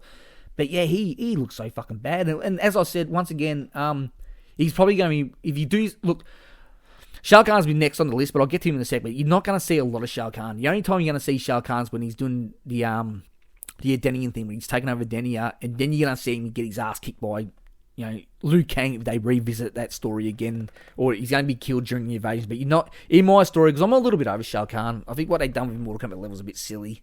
I know they gave him his own chapter and he got to kick some ass and all this kind of thing, but his cutscenes was just stupid. Like, him with the Sindel bullshit, it's, I'll touch on that a little bit later on in the shit stuff folder, in the shit stuff pile, in the shit pile, but yeah, I don't really want to see a lot of Shao Kahn, but I understand his story's got to be told. You got to see him do some stuff in his story, but I just think put him in, have a couple appearances, then fuck him off, because I'm a little bit over him. But yeah, Kintaro, I want to see him same kind of role as Motaro, maybe fighting under a Naga as one of his horsemen kind of thing. I think that could be really, really sick. You might even get a throwback of him roaring at the Pyramid of Argus at the start of the last chapter. You might actually, that'd be a nice little nod to the intro of Armageddon, which I thought was fucking, is one of my favorite. It's probably my favorite intro to any game. It was really good. It was sick.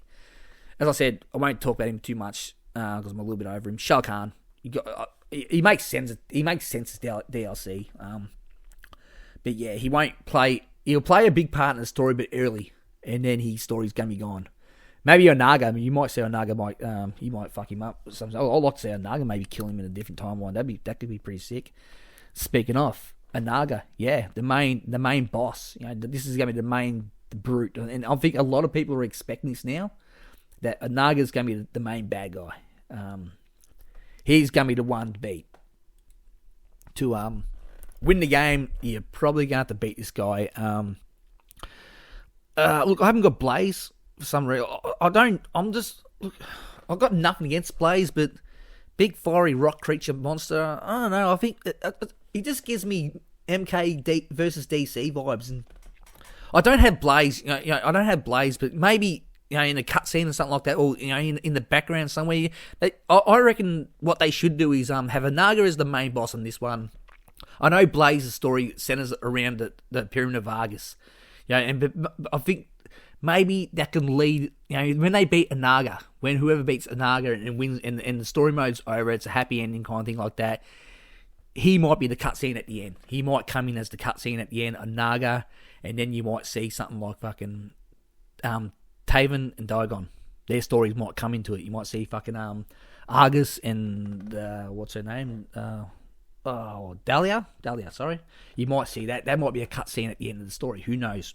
That's the headcanon I've got anyway. But look, Onaga's the man. He's gonna be a fucking brute. You're not gonna see this guy. And you're only gonna fight this guy once. You're not gonna fucking fight him halfway through the story and fucking beat him.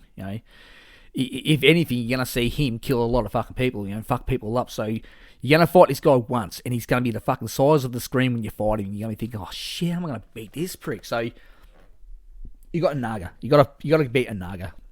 He's the main boss, so I've got him at the top of the food chain. So he's going to be main antagonist. So yeah, Onaga. A lot of people call him the One Bang. Is he really though? Is he really? I'm a little bit fuzzy on that one. I'm not too sure, but anyway, Onaga's there. He makes the list. Next on the list, you got Shang Tsung. You got Shang Tsung. Not necessarily Terry Kagawa. Sorry, it's a hard word to say, but that guy, that guy, the great guy, the real Shang Tsung. But I got Shang Tsung as just on DLC. Is he going to be in the story? Maybe he might be. He makes sense to be there early.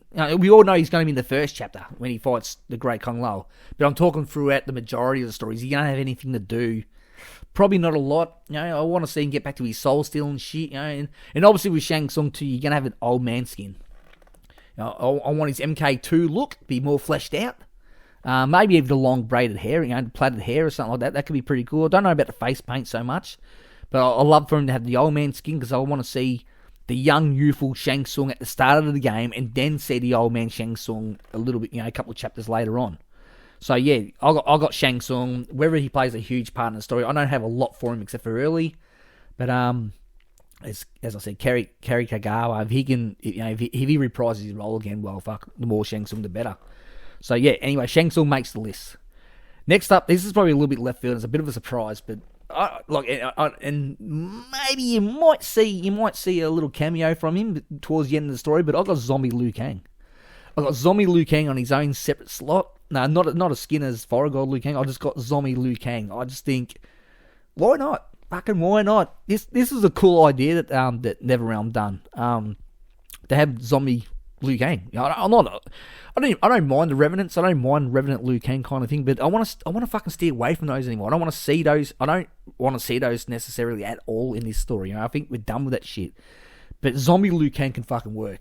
And as I said, if you see him towards the end of the story, then maybe who cares? But I don't really care if he's in the story or not. But I just want to see. I want to play with Zombie Liu Kang, give him a completely different moveset, where he's actually using the chains on his wrist kind of thing. I think when you seen him pop up at the Pyramid of Argus, I thought that was sick. The look on Shang Tsung's face is like, what the fuck is he doing here? Kind of thing. That's what sold me on that game. That's as I said, I didn't really enjoy playing Armageddon that much. It's probably one of the worst games I played for many reasons. I'll get to those later. But the story of the Pyramid of Argus is fucking sick, and I think there's a place for Zombie Liu Kang, even if it's just a smaller part. I'd love to see that. Okay, DLC number 8. The last one I got on my DLC list is Draman. For the simple fact that he's just a cool character. Look, and he's from the NetherRealm. He's one of those. He's a warrior he's a warrior from many millennia ago, maybe even before the Shao Kahn times. I'm not too sure, but there's a reference to him in the crypt in Mortal Kombat 11. But I don't know a lot about his character. But you have the Yoni mask and all that kind of thing. Yeah, he's a warlord. He's a brutal warlord, and probably the most feared out of all of them. To see him, if he gets brought back, even in the story as one of Anaga's main henchmen, like maybe he's probably the third or the fourth horseman, riding a horse. I thought that could be fucking sick. This design I found off him online, I think looks pretty sick. I think he needs a whole new look about him. And I think he can work, and he can definitely work in the story as one of the main sub-boss, sub-boss material maybe. I've got Motaro and Kintaro as me subs, as me sub-bosses. But draw him, give him a meat skin, you got a good package there. I think Draman's gonna, I think he'll make a really, really good addition to DLC. So yeah, that's me DLC anyway. So they might come in packs of free each or something like that with something else maybe. And of course, another thing that I look forward to Mortal Kombat 12 is, of course, the arenas, the backgrounds, the fighting arenas, the fighting stages, stage fatalities and stuff like that. So, I want to see more than ever. And I want to see some get revisited. I want to see as I said, I want to see some of the 3D era ones. I wasn't the biggest 3D era fan in terms of gameplay, but some of the levels look pretty cool. Like you got that beach level where every now and then it turns into fucking dark, and the tropical trees turn into these fucking dragon snakes and shit, like real weird shit. I want to see shit like that again. That kind of stuff. So yeah, I want to see them revisit that. I want to see mythologies revisited. These kind of games that didn't get a real lot of love. In terms of like Mortal Kombat 11 in the crypt, you got the warrior shrine, you got all the statues there. Why didn't they make that one of them? They could have easily made that a stage. Maybe they ran out of time. I heard rumors that they wanted to add that in, but they just didn't quite make it. But that could have been really sick. That could have been really, really sick. But anyway, moving on from the DLC, I'll quickly, because I know not everyone's guest characters are their favourite things. They're not really my favourite things, but if they're done right, I don't have a problem with them. I don't have a problem. It just depends on how many you want to put in there. I've got a list of 7 here, but I don't think we're going to get anywhere near that. I know Mortal Kombat 11, we got 6. And maybe 6 is probably a little bit too much. I thought RoboCop I wasn't really big on RoboCop. I was excited for Joker, but Joker's gameplay, it's a bit silly. Like, I didn't mind it, but it's a bit silly. So but look, anyway, I'll just dive straight into me guest characters anyway. Look, I got the T-1000 out of Terminator 2. I think he's one of the most scariest fucking villains in any franchise. Fucking this guy gave me fucking nightmares. The guy that played him too, sensational. I can't remember his Patrick. I can't remember his name, but he's a regular on the X-Files, which I was a bit of a fan of. I like that, always liked that show. But yeah, T-1000 from Terminator 2. And look, I know Chrome isn't a character, and I know a lot of people go, nah, fuck Chrome, we don't need any more ninjas, I get it, I understand, but look, I don't mind the idea of Chrome. Look, I want the T-1000 as a guest character, and Chrome to possibly be a skin, just be a skin. I'd like to see a white ninja with a white ninja suit, a guy that can do what this T-1000 can do with his fucking knives and his blades and his shit like that. He's almost unkillable kind of thing. But I think that could work. And if they ever did make Chrome a character, look, I'll touch on this a little bit later. But there's something they could do with Chrome that's, for me, it's connected to the Lin Kuei sector, and I'll get to that later on. But Chrome as a skin for the T-1000, I think that could be cool. I know a lot of people go, nah, I don't want that. That's fine. I can understand that, and I respect anyone's opinion. That's fine. I know it's a little bit left field, but just me personally, I think, because I'm a fan of the Terminator series, I'd like to see it. I don't think we're ever going to see it, but I just like, as I said, this is not a prediction roster, not so much prediction roster. It's more what I'd like to see, but I'd like to see that happen. I reckon that could be pretty cool. The second one was I know this is really left field. I know, and I don't think I've even heard anyone even suggest this character, but I just thought Valak out of The Conjuring, the nun, that fucking the evil witch nun. She's fucking terrifying. Oh my gosh, she's fucking so scary.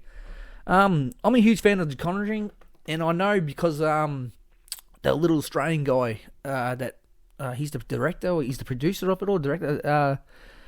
Is it James Wan? I think he had a hand in the Mortal Kombat movies as well. So, to me, it tells me, and he also does some of the DC movies too. So he's really creative. This guy, so there's a little bit of a connection with Mortal Kombat that this could possibly happen.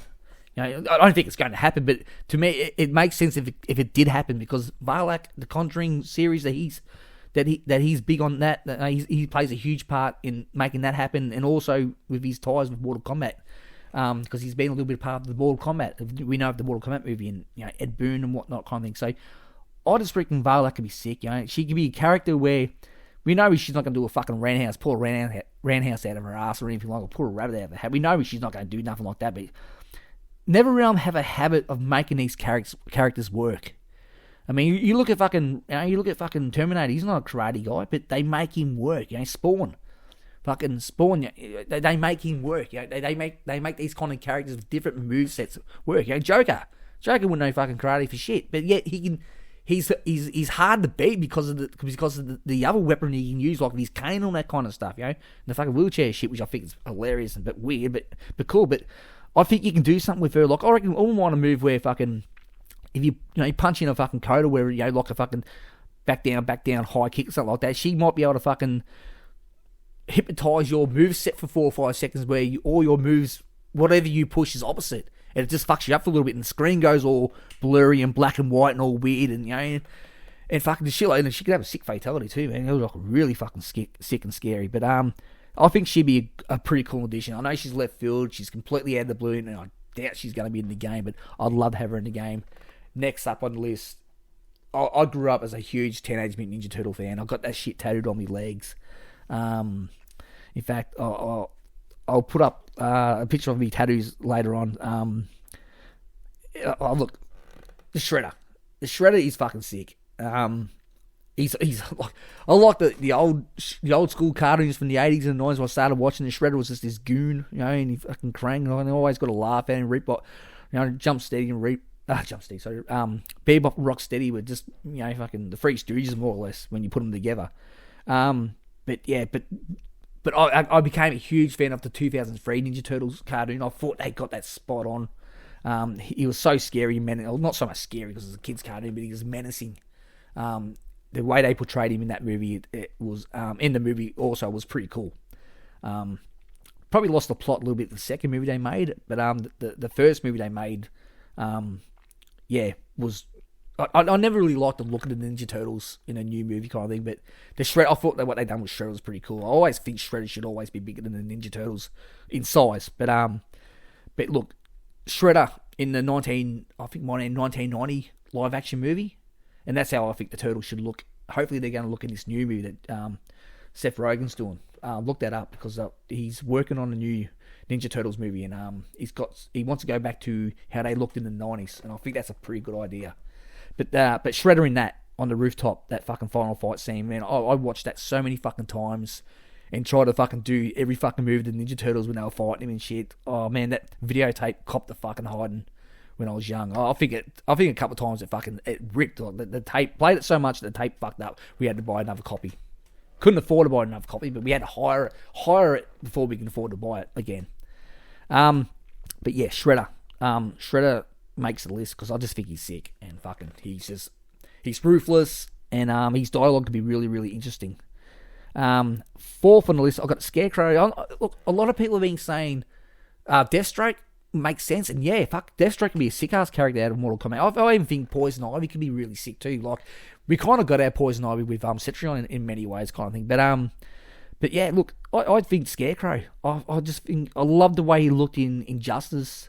His moveset was pretty fucking cool. And just his look is sick, you know.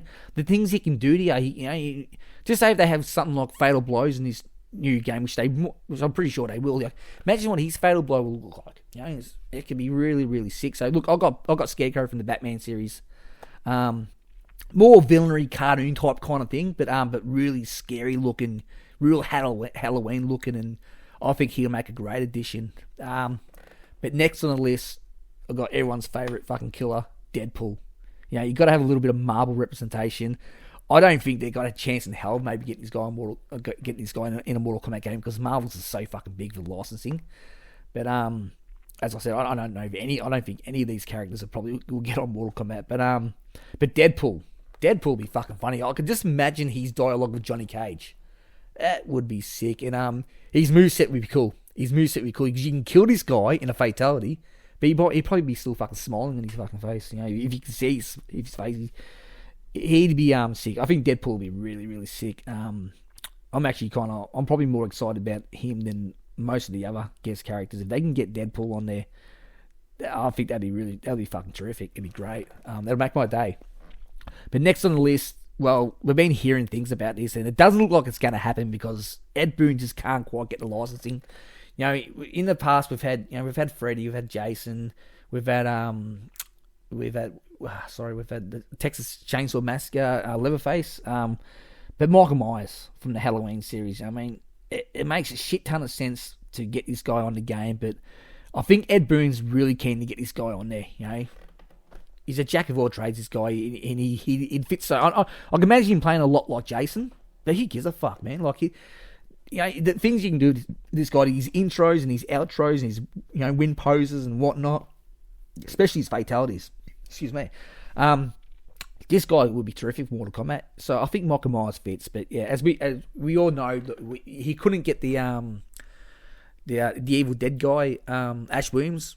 Look, I'm not the biggest fan of Ash Williams, to be honest. It didn't really bother me so much, but I can understand a lot of people wanted him, so I wanted to get him as well, because just to make other people happy. So, and he could have been cool. I know we initially were going to get him with, of course, the chainsaw sounds, and he was credited on one of the leaks, or he was accidentally putting one of the reveal trailers. I'm not too sure, but we weren't able to get him. But if we got Michael Myers, that'd be pretty sick. That would be pretty fucking sick. Yeah, I could imagine him really, really bringing some life to this game, instead of him taking lives this time. But he would make the game so much more fun. And this is a guy, and the next guy on the list is to be last one. And this takes the whole list total to 46, I think. I've got 46 after base roster DLC and now guest characters. But this is a guy I wanted in the last game. And We don't have any gunslingers in the game. On my list, I don't have any gunslingers, except for maybe Deadpool. You can probably get Deadpool a gun, no doubt. But you want a true gunslinger, and this guy, John McClane from Die Hard. And pay a little bit of a homage out there to Bruce Willis. So we all know what he's been diagnosed with dementia, and he's going through a tough time. His family's going through a tough time. So shout out to that guy, man. He's one of the greatest actors of all time, and to see anyone go through this is terrible. It's terrible, but to see Bruce go through that is you just wish him all the best. Wish him all the best, because the guy's an absolute superstar. He's been in so many good movies, and but maybe none bigger than John McClane. His Die Hard franchise. This guy is so cool. I grew up watching Die Hard. I remember my old man used to sit in the lounge room watching it. He was a security guard. He'd knock off. You hear him coming about 2 a.m. You put a videotape on before he goes to bed. Me and my brother would be sneaking up behind his couch trying to catch a little bit of Die Hard action. And he'd go, get back to bed. Probably foot us in the ass and whatnot kind of thing. But we weren't allowed to watch those movies when we were too young. But of course he wasn't around for too long. So I grew up watching Die Hard, 1, 2, and 3. They're my first, all of them are great, but the first 3 are particularly my favourite movies. And I think if you had John McClane in Mortal Kombat, we've had Sylvester Stallone as Rambo, we've had Arnold Schwarzenegger as Terminator, we've also had the guy that played RoboCop. I don't know, I can't remember his name, but respect to him as well. But for due respect, he was great as well. So but to have John McClane in as Die Hard in the representing Die Hard in Mortal Kombat as me last guest character, that'd be pretty cool. I'd be pretty happy with that. I'd be pretty stoked with that. As I said, I know it's a bit of an odd squad, bit of a mixed group, and I know a lot of people are not gonna agree on it. But as I said, it's only just my dream roster. Feel free to comment below on your thoughts. You say whatever you want. It's cool. But I'll respect whatever you say. Even you say, nah, that's bullshit. They're all shit. That's fine. That's your opinion, and I respect everyone's opinion. And I'll respond respectively myself. So that's the fun about comments below. You say, everyone's got the right to say what they want to say. So it's so I love to hear your thoughts on it. But that's my dream roster anyway. Look, I'm not gonna be that guy who's going like, oh, like my videos, oh, view my videos. It's completely up to you. I don't expect this to reach a lot of people, because this is my first ever podcast. And I'm having a ball doing it. I actually thought I will probably be a little bit too nervous. Here I am in a dark room on my computer. I just knocked off work a couple of hours ago, and it's 1:09 in the morning. I just clicked over 1:10 in the morning. But I'm having a fucking ball. This is so much fun, because I'm talking about Mortal Kombat. I'm talking about something that's so not only dear to my heart, but I know there's a lot of Mortal Kombat fans out there who will probably come across this podcast and might think, fuck, I'll give this guy a chance, whatever. And hopefully you have a bit of a laugh, a bit of a giggle, and you hear what I've got to say, and you think, yeah, it was alright, it was good for a listen. But that's what I mean. That's the response I want. If you just go, look, I gave it a listen. It's alright. It was alright. It's pretty good. I got a bit of a laugh at it. It was interesting. And that would make me happy. As I said, I'm not going to be asking everyone to like and subscribe and all that kind of stuff. But that's completely up to you. That's completely up to you. I'm just doing this because I just wanted to do a podcast. This is my first ever episode. I'm not going to be flicking them out every 2 weeks, because I just don't have that capability right now. I'm just tipping my toes in the water. It took me fucking 3 quarters an hour to get my microphone working tonight. Because I haven't done none of this kind of shit for a while. Because in my own time, I like to do my own. I've actually got a couple of things I've been doing all my life. I've got me. I do a Batman audio drama, but it's not the Batman you think it is. It's actually, how can I describe it? They're 40-minute episodes. I've probably been doing it for the last 12, 13 years. I haven't done it for the last couple of years. I'm just trying, because I want to go back. I've done 1.5 seasons. The first season consisted of 14 episodes, but what I want to do is I want to go back and remaster them and re-record them. I want them to sound completely perfect. I've got sound effects, shit funny stories, and I've got 7 or 8 episodes completed for season 2, and there's a couple of episodes now I want to remaster. There's about 5 that I wouldn't even touch. They are ready to go, and I'm going to be uploading them onto this YouTube channel very soon. So keep in mind, it's only audio drama, but it's not the Batman you think it is. This is a comedy. It's an R-rated. You got Batman in this world. You got Bruce Wayne. And when you got Bruce Wayne, you got Alfred, and you got Commissioner Gordon, you got Robin. But when he's Bruce Wayne, you're going to be in the background. He's going to be talking. This is how Bruce Wayne's going to sound in my world. He's like, "Oh yes, it is, Alfred. It surely is cold outside." And you're going to be listening to 1960s music in the background. But in this world of me Batman, he's got a split personality. So when something pisses him off, like say Robin, because Robin's gay, and that makes as Bruce Wayne, he loves Robin. He loves his little dickie, his best mate. But when he becomes Batman, the music in the background becomes all dark, like the Dark Knight music. I use that music, and he goes from being like it sure is, Alfred, to God damn it, Robin. He's a real asshole, real jerk, but he's funny. But it's so funny. So there's some bad guy nemesis in it too. He's got a rival called Fat Bitch, and I've picture her as that big chick out of Drew Carey show, and she's a cop. She's Commissioner Gordon's daughter, but she's a rival to Batman. Her and Batman are at constant odds. They hate each other. Like, she's not really a bad guy per se, but they hate each other. And she's got this fat Richie, nose stuck up in the air kind of attitude, like, fuck you, Batman, you fucking dickhead. That's the way she sounds. And there's also you got the Joker. I didn't know what to really do with the Joker. I thought, how am I going to do the fucking Joker? I tried doing some different voices, like, "Hello, Gotham City, Joker here," but I can't really do much of that Joker, like the Mark Hamill type Joker, which I think is my favourite voice. So I just made up my own Joker, and it's just more like, "Hey, Patsy, welcome to the party." And all he does, he just fucks with Batman for fun. He fucks with Batman for fun. He drives a fucking ice cream truck. But when I upload these stories, give them a listen to anyway.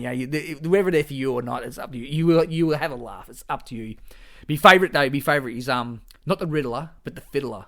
The Fiddler. "Hey, Batman, it's me, the Fiddler." Oh, that's that. He's a sex-craved green vigilante criminal, and all he wants to do is fuck. He just loves to fuck with Batman because he knows it pisses Batman off, and he's got this on and off relationship with Robin that really annoys the shit out of Batman, and Batman and the Fiddler just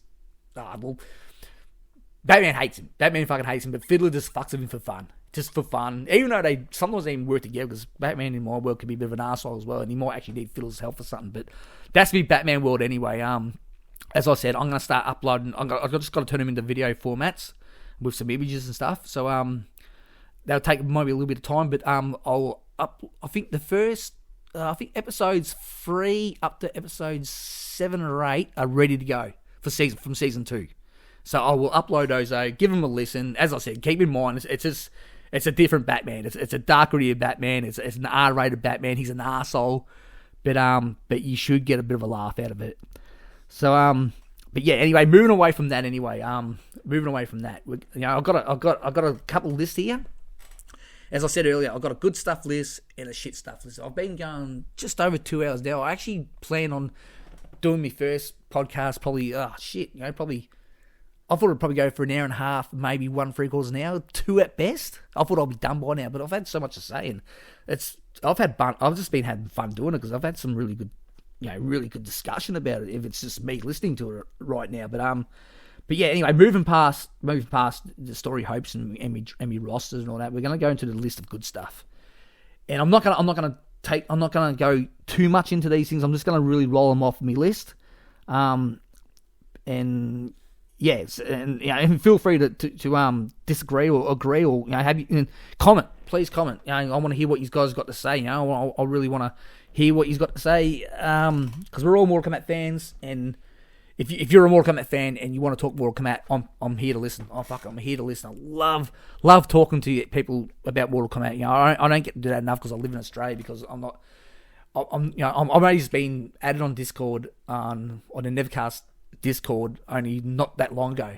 I've spoken to Shed a few times on Twitter. The Island guys, the Island boys. I think it's only just one guy. I've spoken to him a few times. I've had numerous conversations with him. He's a really, really nice guy. Loves Mortal Kombat, and we kind of bounce off each other because we got the same kind of ideas. We agree a lot too. So he's really easy to talk to. But as I said, I've spoken to Shed a few times in Twitter, on the Discord.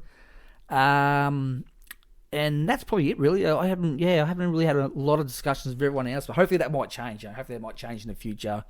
if you are listening to this, the guys I'm talking about are listening to this right now. Shout out to you guys. He's actually expanded the Mortal Kombat world by having, by getting to listen to your podcast, and it's like having a little fan base, a little fan club in your own ears, your own personal little fan, and that's why I value you guys so much. So keep doing what you're doing, because you guys are fantastic. I'll give you guys a proper shout out later on, right at the end of this. But yeah, you guys, you know who you are. You're fantastic. Anyway, I've got a list of 15 here, but I'm just going to roll straight through them. Number 1 is ninjas' backstories and their rivalries. I think it's fucking sick. That's why, as I said earlier, I love me ninjas. Can't get enough of them. That's why Scorpion and Sub-Zero's, the way they fucking hate each other at the start, and we all know the history. But how they become friends? How they become, Kuai Lang, Hanzo Sashi, how they become friends? I think it's a fucking beautiful story. Getting to see them fight together alongside each other in MK11 was fucking dream come true, to be honest. It was pretty sick. And we've got to see Mortal Kombat Legends Part 2, Battle of the Realms, done it justice. And you got to see Smoke's story, you got to see Luke, we got to see the Sub-Zero story and the Scorpion's story. It was done really well. As I said, the Legends are not 100% true lore kind of thing, but they're just a version of Mortal Kombat, but they're a good version. I had fun watching them. Number 2 is 2D fighting mechanics. Ed Boon said something about this not long ago in one of his question rant thingies. Someone asked him about the 2D fighting mechanics. Would you ever consider doing the 3D games again, like remastering them, but changing them to a 2D format kind of thing, but maybe even a story mode or something? And Ed Boon actually said that's something that he's actually really thought about. I don't know whether they'll ever do it or not, or whether the higher ups will let him do it kind of thing, but I think that'd be a pretty sick idea. I know there's a lot of 3D fighting fans out there, but I never liked the 3D mechanics. I just think it's just too janky, too much going on kind of thing. Especially, look, every time a game come out, I couldn't wait for a game to come out. When Mortal Kombat 2 came out, that just came out of nowhere. And Mortal Kombat 3 was pretty much the same fucking thing. But the first game I actually waited on and waited and get on the internet trying to fucking find out when's fucking Mortal Kombat 4 going to drop. And I knew that they were going to try and to transform themselves into the 3D kind of thing. But mind you, that game's more or less Mortal Kombat 4 2.5 kind of thing. It's just the beginning of 3D kind of thing. And I always liked Mortal Kombat 4. It's not my favourite game, but I still like Mortal Kombat 4. It's when I like the story in the 3D era. I think the story in the 3D era is when it's probably at its best. I just never liked the fighting mechanics. I was never a big fan. I'd never actually wait for those games to come out. I'd see them on the shelf pre-owned. I'd go, oh, Deadly Alliance. Fuck, I didn't know this is out. Fucking look. It wasn't like Shaolin Monks, which it was so much fucking fun. Stupid story, but it was so much fucking fun to play. But I'd get it and I'd take it home and I'd play the shit out of it for 2 weeks. Then I'd fucking forget I've owned it until something else just comes out. So there was probably a good 7 or 8 years where I didn't really I just didn't play Mortal Kombat much. I just kind of fell off a little bit. It wasn't until Mortal Kombat 9 came out. I was reading something about it, and they were talking about doing the 2D again, and it just instantly got me back in on. And because we all know, we all played Mortal Kombat versus DC, and I didn't mind it. It was a bit of fun kind of thing. It was interesting, that's for sure. But when they said they were going to do a story mode and they're going to go back to 2D fight mechanics, they're bringing back that whole trilogy of characters. It fucking instantly I got that feeling again, that motivation, like, fuck yeah, my world. And just slowly but quickly at the same time, my world became Mortal Kombat again. And I spiraled back into Nerdsville. And I was fucking loud, proud Mortal Kombat nerd again. And ever since Mortal Kombat 9 came out, even though the story wasn't exactly what we wanted, but still, Mortal Kombat was fucking sick. And Mortal Kombat 2D was sick. And it won me back. So that was sick. As I just touched on before, number 3, Mortal Kombat Legends movies. They've been good. I know they're not 100% to the lore. They're not 100% what we asked for kind of thing. But look, I see it as if the live action movie. The live action movie was fucking dog shit compared to the story. But it's its own thing. I just see it as another version of Mortal Kombat. It's another universe of Mortal Kombat. It's a bit much like what the Legends are. They're not 100% accurate to the lore, but I've had a fucking ball watching them, and I hope they bring out another fucking 6 more. Because I'd watch them all, especially in the Denium one. That would be sick. And a Lin Kuei one, fuck yeah, that's exactly what I'm after. Even if they revisit the 3D era and do some animated movies off those, based on those, that would be fucking sick too. And I'll definitely watch them and buy them and collect them as I have. the Battle of Armageddon, which I was talking about before. I hope the story spirals off in that direction in the game mode. I won't touch on it too much because I've already basically said what I want, how much I love the Battle of Armageddon. I just hope they do visit something like that again. So that's number 4 on the list. Number 5 is other 3D characters that have potential. I'm not talking about the Mavados and the Cobras and Dairus and shit like that. I think them characters, look, if they bring them back, they'll have to do something pretty spectacular to fix them up, kind of thing. So I'm not really interested in those characters, Sue Howell and all that kind of shit. Yeah, but there's some characters and I had those on my base roster, like the Nataras, the Ashras, the Serenas, the Hatarus, the Havocs. These kind of characters can be fixed, and they can be Havoc doesn't really need to be fixed. He just needs to be told. The story needs to be told. But those stories, the Tara, the stories are right there. Their backstories are right there.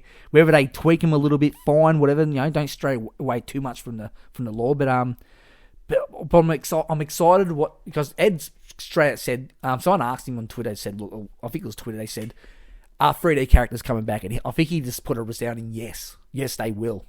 Or will we see MK3 characters in Mortal Kombat 12? He just said straight up, yes, you will. So, well, we know we're going to get 3D characters. Whether how many playable, whether they're only going to be story, who knows? But we do know there's going to be some 3D. It's going to be a 3D character feel to it, and I think about fucking time.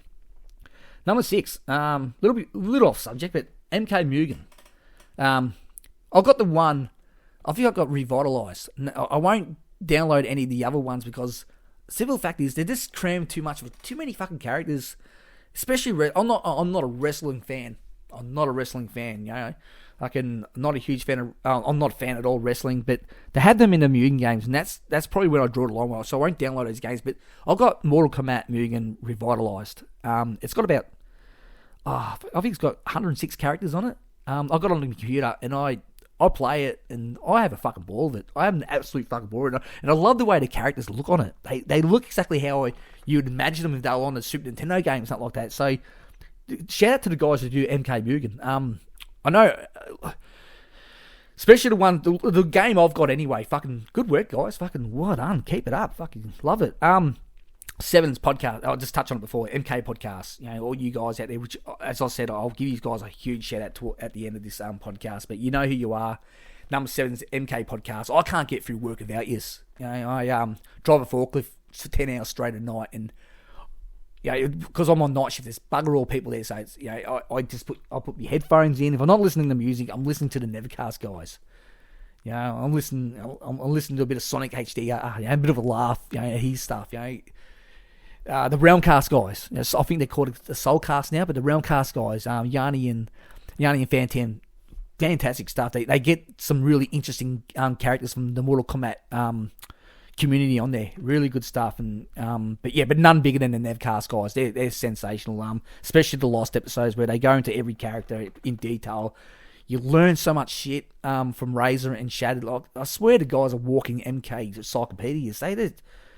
They're funny. I get a laugh at them too because they argue with each other, but it's healthy argument. It's respectful argument. But there's so much alike. They know exactly what they want, and these guys are hardcore MK fans. They don't take it too serious, and they'll completely rip apart every character and tell you everything about them, to how they looked in each games, to their fucking story, to their moveset, everything. And those guys, as I said, they're just great. They're absolutely great. So the NinjaKAST guys, they are really, really good. Number 8 is my Scorpion Kunai tattoos. There's a picture up on screen now. So this Scorpion Kunai was actually just given to me not too long ago, only about a week or so ago. It's from the my girlfriend's young fella's, his girlfriend's dad. That makes any sense. He knew I was a Mortal Kombat fan. His young daughter's a Mortal Kombat fan. We sat around the fire for about 3 hours one night. I had no idea she was into Mortal Kombat that much. When she started bouncing all these names off me, I was like, holy shit, he's about Mortal Kombat. Drinking beers, having a good yarn. He's one of his friends made a Mortal Kombat Scorpion Kunai. And it's probably about 30 centimeters long. It is sensational. I'm going to get a glass cabinet and put it with my other Mortal Kombat stuff and put the feature up on the wall. And once that's all built and ready to go, I'll get a photo of that too, and I'll put that on one of my future podcasts. But But shout out to that guy, Clint. His name's Clint. Clint Ryder. Thank you so much, man. That was awesome. I'm gonna give you a box because I'm not that crafty at making stuff like that. But I'm gonna get him a box of beers for sure. And me tattoos, as I said, one of my best mates, which I need to catch up with soon, because he wants to do that. The girls, she wants to get some tattoos done. Storm Walls, he sensational tattooers from Bendigo. He done my legs. I got Batman. Fucking all my favourite Mortal Kombat characters, Scarecrow. I've got the Ninja Turtles on me. I've even got Sonic the Hedgehog on my foot. He's done both my leg sleeves, and check him out on Instagram. His name's Storm Walls. Wherever you can find him, his work is absolutely sensational. He's really good. Number 9 is, I like the fact that Mortal Kombat it's trying its best to keep its old school Asian feel to the original games. Like, when you pick up Mortal Kombat 1 and just hearing the music for the first time, hearing that for the first time, it just, you can never replace that because it just brings back so much memories, and it's important that Mortal Kombat keep that Asian 70s kung fu kind of feel to it, and I hope earlier in the story we see a lot of that. Because it just feels right. And this is number 10, but it can probably go in the same bracket as what I just mentioned then. That's Big Trouble in Little China feel. I don't want to copy Big Trouble in Little China. And that's another thing I forgot to mention before too. I'd love Shang Tsung to have a Lo Pan fucking skin. If anyone familiar with the movie, Lo Pan was like the sorcerer guy on it, who needed, I think he needed green-eyed women, and he needed to do a blood ritual to stay mortal, to become mortal, whatever, and live forever, but become mortal at the same time. That makes any sense. And Lo Pan was pretty cool looking, scary dude, and a lot of Shang Tsung about him. So if NRS, if you're listening and you're doing the Shang Tsung, fucking, can you please give us a Lo Pan fucking skin? That'd be great. Thank you. 11. 11's Chrome. As I said, I know a lot of people are not a big fan of him, but I think Chrome could be pretty cool. If done right. I got this headcanon of the Chrome. I won't draw too much on him, but I got him as if he was created by Sector just before Sub-Zero killed Sector, and the plan for Chrome was if the Lin Kuei ever gets taken back by Sub-Zero and Kuai Lang becomes the Grand Master again, then he's to fucking not only hunt down Sub-Zero, but destroy the Lin Kuei. In Sector's name. So that's the headcanon I have for Chrome anyway. I don't have much more for him, but I think that could be pretty cool. Will we ever see him? Probably not, but that's probably what I'll do for him. And just, if done right, guest characters. If you're going to bring some guest characters, just make sure they're fun and they're unique and they fit. They haven't always got it right, but as I said, I'm not totally against guest characters, but I can understand people who are against guest characters, and I get it. It's Mortal Kombat. It's a fucking Mortal Kombat game, but to me, if you're going to bring in guest characters, which they're always going to, because that's what makes money. That's what makes money. Just do it right. And do them fun and do them interesting characters. Because what I look forward to more than anything, just as well as their gameplay and the way they look, is their dialogue. I love seeing different. I love to see maybe one day a Batman interacting with maybe a Wolverine or something. Imagine the fucking dialogue they would have. It could be sick. Just stuff like that. 13 is Crushing Blows. I got it on my good list, but it needs to be quick. It needs to be tweaked. I think they just need to be detailed quicker. I'm not against Crushing Blows at all. I thought the X-rays were pretty cool. Pretty cool inclusion to the game. And it adds a lot more, and I love the later look at Crushing Blows. I know a lot of people go, fuck, I don't want to, they're just on repeat all the time. But if you can give players multiple Crushing Blows, but just cut the time in half. Don't let them draw out for 10, 12 seconds. Make it a 4-second thing like they used to do at Mortal Kombat 9. They're a lot quicker than that. If you just go bang, bang, bang, and don't take as much of health off either, and make them to go one step even further. I'd have that they're harder to do. Like, you have to do something in the game to actually be able to use it. And if you put it in story mode, you can only use it once per chapter or whatever. I think MK11 have done it okay with the fact that you can only use it if you're below 30% health kind of thing. Yeah, that's fine. And you're going to use it once per game. That's fine too. But look, I'd scale it back even further. Make them quicker and make them harder to get. Maybe you have to land 3 uppercuts to be able to use one. Something like that could probably work. And I think that can make everyone happy, and give players maybe multiple, depending on what top trigger button you push. You might have 2 or 3 different fatal blows, but crushing blows. But anyway, yeah. 14 is the 1995 movie, especially Shang Tsung. Terry Kagawa. Sorry, it's a tough name to say, but he made the movie so fucking good. And all the actors did. Robin Shou as Liu Kang was absolutely brilliant. Sonya wasn't such a real bad bitch in this one, like not a stuck-up bitch. Her character developed during... But it's a great movie. Always has a special part in my heart because it's the first Mortal Kombat movie I've ever seen. It's the first game movie I ever seen that was any good. I watched the Street Fighter one not too long ago for shits and gigs. And you know what? I actually watched it. I remember going, that's actually not too bad. It was alright. I got a laugh out of it. It made me laugh. Mortal Kombat 1995 movie, it just gives you that fuzzy feeling of, fuck yeah, Mortal Kombat is so badass. It's really good. And number 15, this is the one thing that needs to return in games, quick, smart, and that's secrets.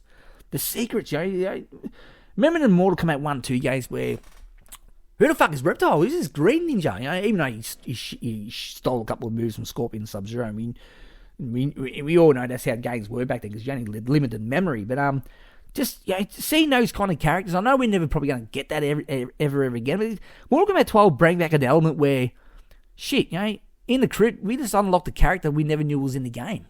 Something like that, even just a skin for a character. We want some really, really good stuff like to unlock for once. I think it can be sick. You want that feeling again. Like, you're never going to recapture the Mortal Kombat 1, 2, and 3 secrets ever again. But if they can do the mechanics similar to how they used to do it, that could work. It could work. But that's to be good stuff anyway, man. That's to be good stuff. Now I'm going to reach into the shit pile. And I'm not even going to elaborate too much on these. I'm just going to go through the pile. It's twice as big as be good stuff, but I'm just going to go flick through them. It's shit stuff. This is shit stuff. The first one on the list is Creative Fatality in Armageddon, I think it was. I know fatalities are not everything in the game, but I still think they got a lot to offer. They need a bit like Fatal Blows. They need to scale it back a little bit and just make them a bit quicker. Make them a bit quicker, and make them meaningful too. You don't want to fucking rip off someone's head and then rip their arms off. What the fuck? What's the point of that? So yeah. That's why the brutalities are so good. The brutalities are so good, the quick finishes. But look, I'm not against the fatalities at all. I still think the fatalities look great. They look better than ever. But just do them a bit, make them a bit quicker, a bit more sharper kind of thing. Ed Boon's boner for blue robots, man. And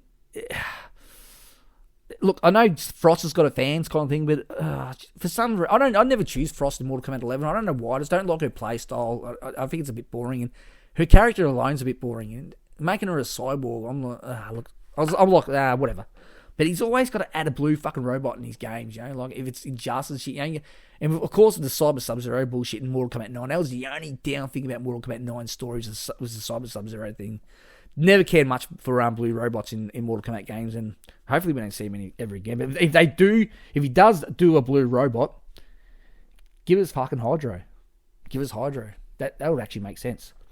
Next on the list is cyborgs need to look like they did in Ultimate Mortal Kombat 3. I know you do redesigns and that kind of shit, but the robots, there's the Lin Kuei assassins, cyber assassins in Mortal Kombat 11, they're too fat. They're too bulky. Too fucking bulky. And then, when they come out and say shit like Combat Disabled, it just sounds like fucking Star Wars to me, which is no disrespect to Star Wars. But it's a bit like that. I wanted to go back to Cyrax. Like, Cyrax in Mortal Kombat Annihilation is probably the only thing that got right in that movie. Was how cool was fucking Cyrax in that movie? How cool did the robots look? How cool did they... I want to see Cyrax come out and say, "Death is the only way out." And that electronical voice, that could be really menacing. So yeah, just simple as that. Cyborgs need to go back. I know they don't have to look exactly like they did because they always got to upgrade. But make them look how they did in Ultimate Mortal Kombat 3. Make it look closer to that at least anyway. Next is off the Book of Souls cancelled. I seriously thought this thing was coming. I was going to buy my sister a copy as well because she's a huge Mortal Kombat fan too. Shattered when we heard that this wasn't going to happen. But look, if the guys are out there still trying to get this petition going and still trying to get this thing off, up and going, yeah, keep doing it. Don't give up. Don't fucking give up, guys. Just keep banging on the door, and this thing hopefully will get made, and we can all have this. All us Mortal Kombat fans can have this in our, in our houses, and just every now and then, whether you're taking shit on Dunny or You know, you're on smoko at work, or you just sit on the couch, just bored shitless. Bring out the Book of Souls and you have a good read of it. It will be sick. Next up, touched on this earlier, but the Sindel Recon. That was, I just got one word for that. Shit, absolute shit. Next up the list is the MK9 story mode. Look, I know that they were just trying to do something different. They wanted to, but to revisit the stories and make changes like that only pissed a lot of us fans off. MK9, I can forgive some of the shit, but the jobber fights, I mean, you shouldn't be fucking beating Ermac 3 or 4 fights. You know, you shouldn't be beating Reptile every fucking time you fight him. You know, it's and sadly, it's a problem they haven't really fixed in MKX or MK11. You know, it's not as bad as it was. It's not as many jobbers. But look, I spoke to the guys on the NinjaKAST on this. They read out one of the questions on their thing.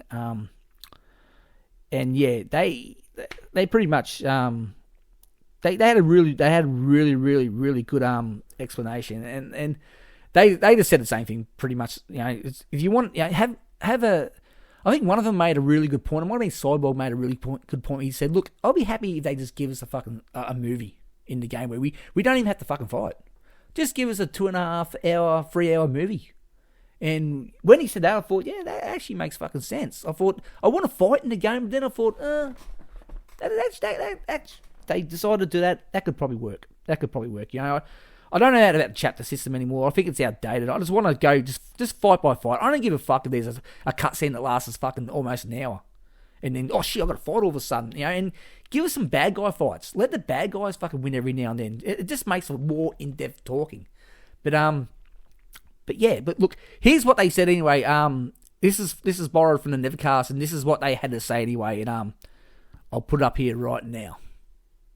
The first question is from Ninja Nate, and he asks, "Okay, here's one for the upcoming Q&A. I'd like to see the chapter system in story mode done better with maybe less fights, especially jobber fights, more cutscenes, resulting in more in-depth storytelling. Do you think the current system is outdated, or should it stay with the fight-by-fight system? I'd like it to stay, but just done better." What do you guys think? I think we should establish an answering order so as to avoid these awkward silences. Sure. Who goes first? I'll just throw it to somebody, and then from there we'll just follow down the pattern, down the ladder on our Discord. So I'll throw it to somebody random, so that way it's not always the same person answering first. I guess I'll take this one first. We've talked about this. If anybody that's been listening to our episodes, you've known we are not a big fan of the chapter system in story mode. I don't think it's the best way to tell a story. I think if they just did a movie, you'd probably have a much more coherent story, and you wouldn't run into the jobber situation where it's always the heroes beating on the bad guys. Razor, what do you think? To my mind, there's two ways to really do story mode differently that could work and be satisfying. One of them is what I like to think of as the Deadly Alliance conquest system, or you could compare it to I think the first games that did this kind of thing were like Bloody Roar. The most recent Soul Calibur did it. Basically, you pick the character. You're on the select screen, and that character gets, in Deadly Alliance it was 10. It could be less than that if you want to, tell a tighter story. You could be 4 or 5 fights. It doesn't matter. But those fights aren't in a row. Like you would in MK versus DC, there were 2 story modes. Both of them were canon, but one was from the MK character's perspective and one was from the DC character's perspective. And after you played them both, you could kind of tell what order each fight was supposed to go in. Like, well, Sub-Zero fought Superman before this fight with Shang Tsung and Green Lantern or whatever. You could sort of figure out the order after you'd played them. You could do it that way. You could also do the Street Fighter V story mode way, which I know a lot of people think Street Fighter V story mode was bad. I attribute that to the fact that the story of the Street Fighter games is very much a Saturday morning cartoon and always has been, so I don't know why anyone was surprised that the story mode they got was a Saturday morning cartoon. I agree with that 100%.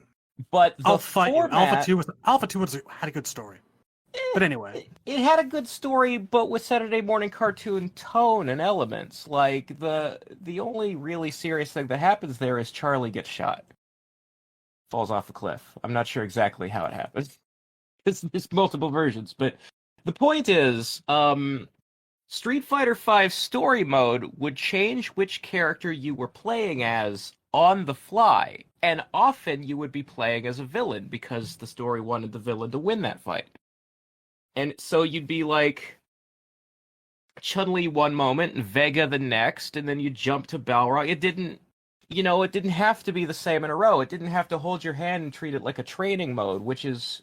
Ed Boon sees the story modes as kind of like a training mode. It's often the first mode a person jumps into if they're not a big online competitive kind of person.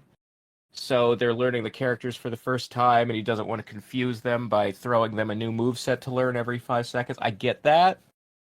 But I preferred the way Street Fighter did it. The only thing Street Fighter V did wrong is that you would very often be given the character on the right-hand side, your player 2, and you don't know it until the fight starts, and you're like, okay, this is Chun-Li versus Vega. I'm probably playing as Chun-Li, because she's on the left, and I expect her to beat Vega's ass, and all that kind of thing. And then you start pressing buttons, and Vega's the one that moves, you're like, wait, I'm the guy on the right? Fucking what? So... you gotta always have the character the player is using be on the left so that they know which one they are. That's the only real mistake Street Fighter V made, in my opinion. But other than that, I would just do it like that. Just switch characters on the fly. Sometimes you're the villain. The end.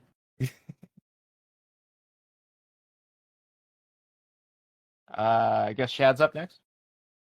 I suppose if you're going to toss me the mic like that. Well, you are in the order. Yeah. I have always been an admirer of the way that Guilty Gear X2 did things. Wherein you selected your character, and you went down the story mode with them, and you had usually 3 different paths to follow, depending on what kind of criteria that you actually followed. Like, whether you beat someone in like under 60 seconds, if you did a perfect, you finished them with a super, that kind of thing. I'm not saying that we necessarily need those, but I like the freedom that a mode like that enjoys, where you can just concentrate on your one character and follow their story, go through things as you see fit. The branching paths multiple choice. Killer Instinct did that too. Yes, it did. Really early on, Killer Instinct 2. Yeah. But Guilty Gear X2 kind of made a whole story... Guilty Gear X and X2 made a whole story mode out of it. Text-based adventure between fights, but it was a lot of fun. And the beauty of that kind of thing is, like, you don't necessarily have to force every character to interact, I could really easily see a mode like that being perfect for something like Ultimate Mortal Kombat 3, where, like, Kitana and Jade and Reptile are, like, off in their own little world or their story, and they don't interact with too many people, for example, until the end of things. Like, you could have Reptile do his own thing, which intersects with the main story, and maybe you can just, I don't know, piece by piece unlock a giant cinematic mode based off of the canon, quote-unquote, cutscenes from everyone's story. No jobbing, no jobber fights, no beating up Baraka or Ermac or whoever over and over and over again, I've always loved that kind of a system. And you could use that as a training mode to get to learn your character better, without, oops, it's 5 fights on, now you're shunted off to the next guy, That's how I do it. And even if you have branching paths like that, there's always the fun, what-if modes, things that don't necessarily make any sense, fun endings, non-canon endings. There's a lot of room, there's a lot of open room. Like, the more that gaming advances towards AAA games, and the more everything becomes this giant story, giant interactive movies, the less room there is for the fun things, the paths not taken, the what if scenarios, you know? And I miss that kind of stuff. So yeah, that's how I do it. Unique story modes for every character that can maybe align in bits and pieces to one overarching thing.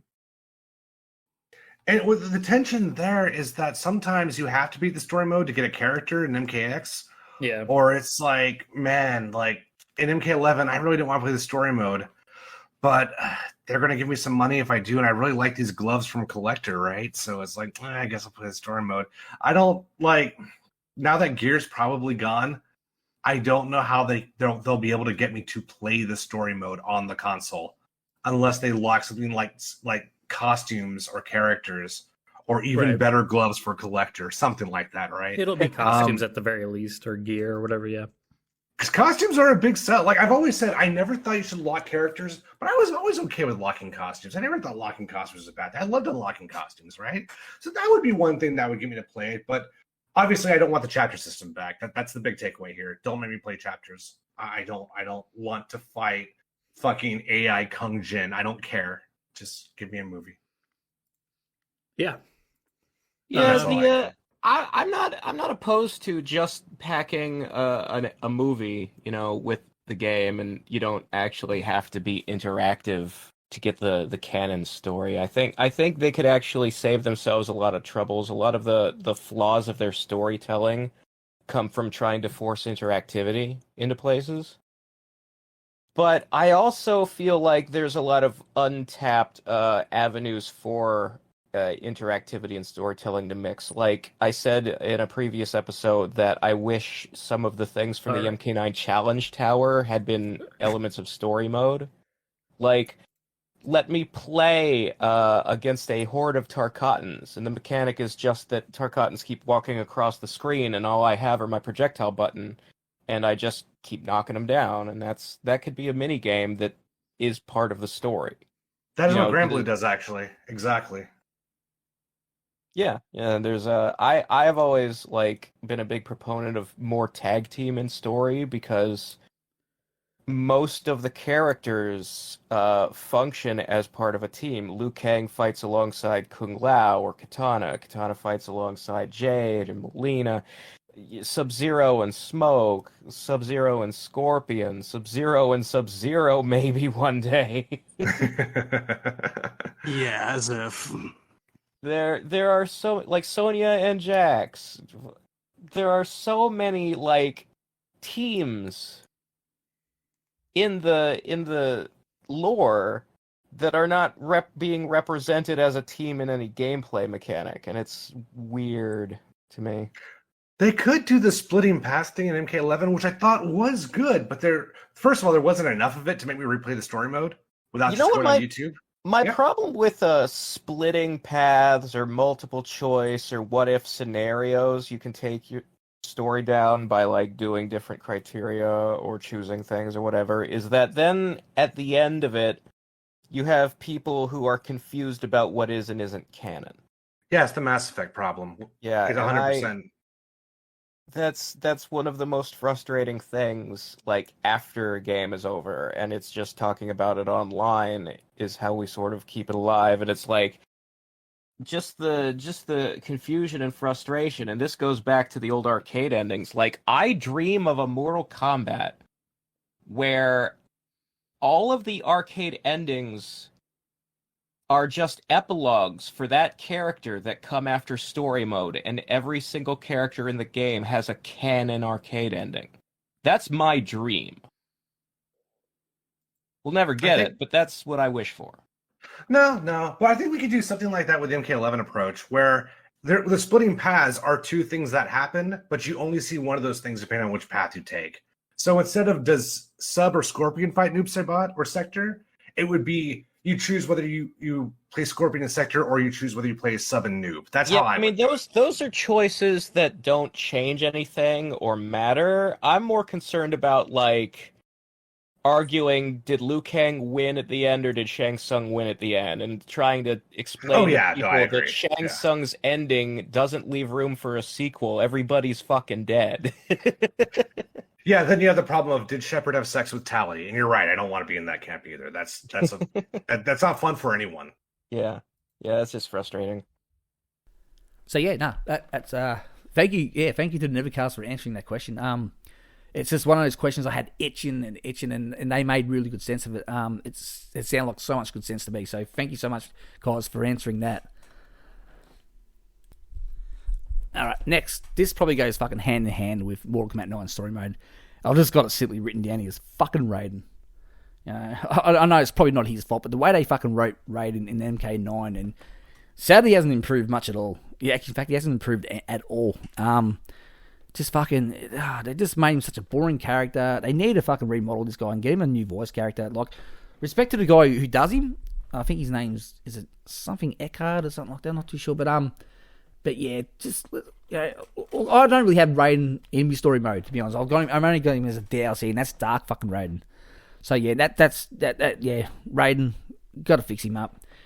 But yeah, next is fucking the skins on Mortal Kombat 11, especially ninja colors. I don't want a fucking red Sub-Zero. I don't want a blue fucking Scorpion. I don't want a fucking pink fucking Scorpion and shit like that.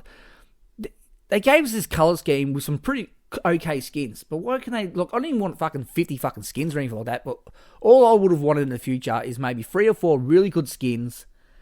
And fucking, in different tones of their colours. They're from a ninja clan. They're supposed to stay that those fucking colours. Like, I'll be pissed if fucking if Rain came in and he was fucking like, and for some reason they got him green. That would give me the shits. He's a fucking purple ninja. Keep the ninjas in their proper colours. Do different shades, fine. Do back to front. Have blue over black and black over blue. That's fine, but just leave the ninja colours alone. Don't do that again. In fact, do away with that fucking if the gear system anyway, and just do it better in the next game. Next on the list, I'm just going to quickly just say this straight out. No more time travel. Done with it. We all know there's going to be a ripple in time and things are going to get changed in this new story. I'm assuming anyway with Liu Kang at the helm, but no more time travel. Done with that.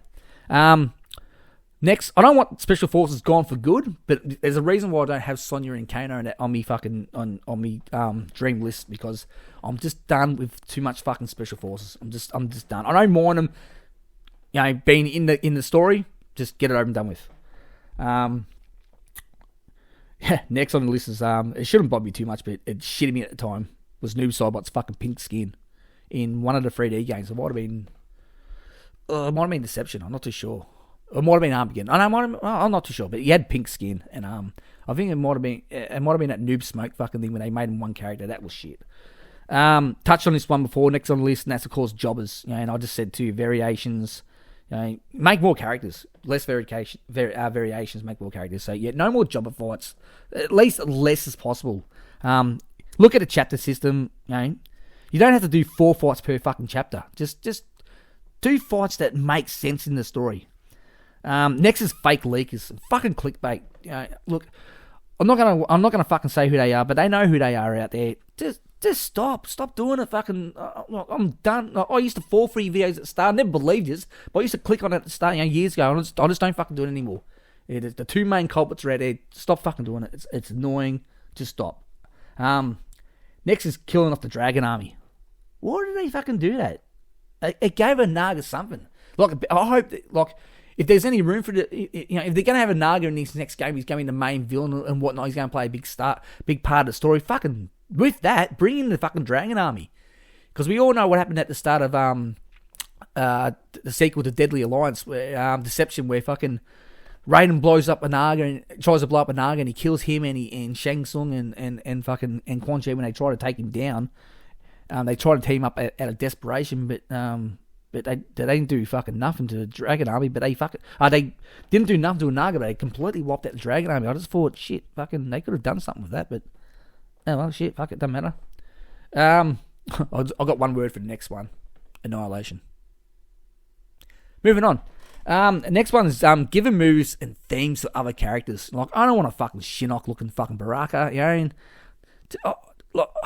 no one really wants that shit. It's just silly. It's lazy, and stop giving characters fucking other people's characters. Just because Melina's not in a game, don't give it to fucking Katana. Katana's got fucking fans. They're sick as fuck. It's so unique. You'll never get anything like Katana in another fucking story, like in a franchise. As far as I know, there isn't anyway. But don't do that. The Goro Kataro swapping fucking moves. Don't do that. Let the character be the character and let their moves have their own moves, their signature moves. But yeah, look, I touched on this earlier too. Underused good 3D area characters. I just think there's some silly ones, but there's more good ones than bad ones out there. So yeah, if you can bring those back and do them some justice, yeah, fucking please. I'm ready to see some 3D characters again. Next on the list is Chronica. Okay, look, we've had her, now she's gone. But I don't ever want to see fucking Chronica back in this fucking game again. I don't even want to see a reference, to be honest. As far as I'm concerned, Liu Kang's killed her. The time's rechanged. She's gone. So yeah, we'll just move on from that one. And last on it is I've already touched on this as well. I don't know why I actually wrote this down, but I'll just say quickly. MK11 grind with the shitty gear and the skins. Does it have to be a fucking grind though? Like, it should be a system where if you're going to put that much shit into a game, at least give us the choice to unlock this shit. That couldn't hurt. But and with that time too, that time could be better spent on making new characters, a longer story. Fighting mechanics that we've been fucking dying to get back, like tag team. Tag team that should have been on me. That should have been on me good list. It's not on me good list because it's not a thing. But that's the one. That's probably one of the three biggest things I want more than anything is tag team back. Even if they put it in story mode, that'd be fun. But make it a fucking mechanic where you can sit down with 4 mates, even 6 mates, and play fucking 3-on-3 and just have a good fucking time. Play online against 2-on-2. Bring back tag team. Fucking, it's been too long without it. It shouldn't be hard to put in the game. It's so much fun, and it just brings in more fun. The more game modes like that, like tag team, the more fun. So I'm definitely all for that. It needs to come back. But yeah. Anyway, look, that's my shit list. That's my good list, shit list. Time for some shout outs in a sec.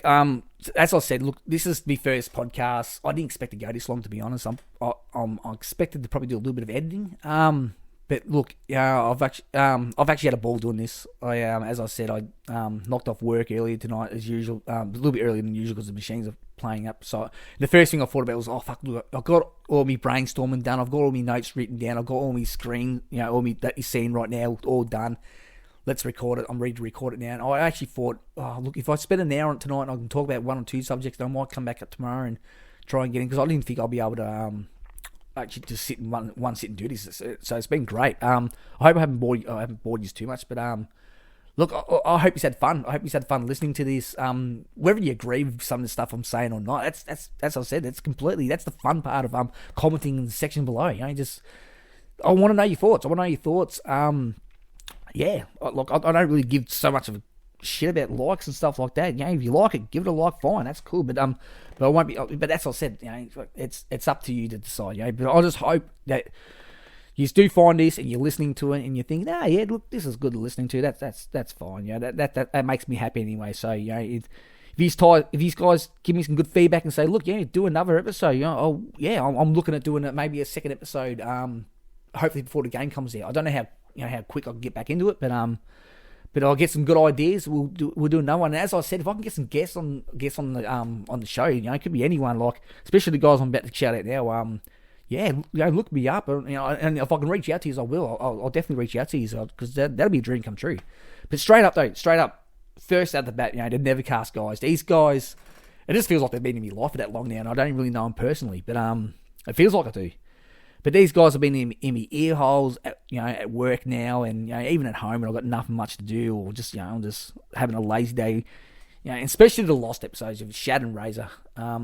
Check these guys out. The NinjaKAST, spelled with K, obviously. They got so much variety on their channels too. They got the Warrior Shrine, and they got Lost, as I just said. And they also got just discussion. They talk about that, and they're not going to bullshit you around. They're not going to tell you they're not going to do leak videos and shit like that. They're not like that. These guys are straight down to earth. Shad, Razor, Cyborg, Django. Shout out Django too. He's doing it pretty tough at the moment. He's diagnosed with a disease that he had a bit of a GoFundMe page. I sent $20 in, and I hope he's doing well. As far as I'm hearing, he's doing really well. but the guy's been through a tough run. He does amazing music. If anyone doesn't know, he remixes the Mortal Kombat themes and from the games and the music, and he does it in his own instruments, and he does remixes on it. And you got to check him out. You have to check him out. They're a master. He's so talented. So and yeah, shout out to that guy too, man. He's really good. Temp's more about game mechanics. Knows what he's talking about. He's a real games nerd, and he knows what he's talking about. He's a lover of fighting games. So if you need anything to know about game mechanics, ask that guy. And that's like I said, Cyborg, Shad, and Razor and War. They're more about the lore and the characters. And they're, as I said, they're long-time Mortal Kombat fans. So shout out to you guys. Their link is there's a link to them in the description below. So check them out. Next on the list is the Realmcast. Right? Yanni and Phantom. They, as I said, not as long as the NinjaKAST guys, but for a good 3 or 4 years, 5 years. I was listening to these guys around about way before Mortal Kombat 11 came out. At least a couple of years before Mortal Kombat 11 came out. These guys get actors from the Mortal Kombat games, the TV shows, and people who just work behind the scenes in whatever Mortal Kombat entity it is. These guys will get these guys on. They'll talk to them and interview them, and you get some really, really, really good stuff out of them. So check out the Realmcast. I'm not too sure if they're called a Soulcast now, but I've always known them as the Realmcast. Check those guys out. The Island Boys. He's another cool dude. As far as I know, I think there's only one of him, but oddly enough though, he's called the Island Boys. I've spoke to him a few times on YouTube. He's a really nice guy, really friendly guy, and he's down Mortal Kombat, down to the earth Mortal Kombat fan. He knows what he wants. As I said before, I agree with a lot of the things he says too. He just loves the game. But he's a super friendly guy, so check his videos out because he's got some really good stuff on as well. This guy next, I don't think he's been around too long, but I think he's only new to it. But his name's the Shredcast. He's got a few episodes out there, so he's had the NinjaKAST guys on his podcast as well, and some really good discussion, really, really good discussion. Like, I don't think he said in one of his podcasts that he's only new to the podcast. He hasn't been doing them that long, and I swear to God, it sounds like this guy's been around for 10 years or more because he's actually really good. Really good discussion. So check that guy out. There's another guy too that I was speaking to a little bit on YouTube, and that's next on the list. And that's Ragaroth. That's Ragiroth, I think. Apologies if that's not 100% correct, but Ragaroth. Just another bunch of guys. They talk about Mortal Kombat, all things Mortal Kombat.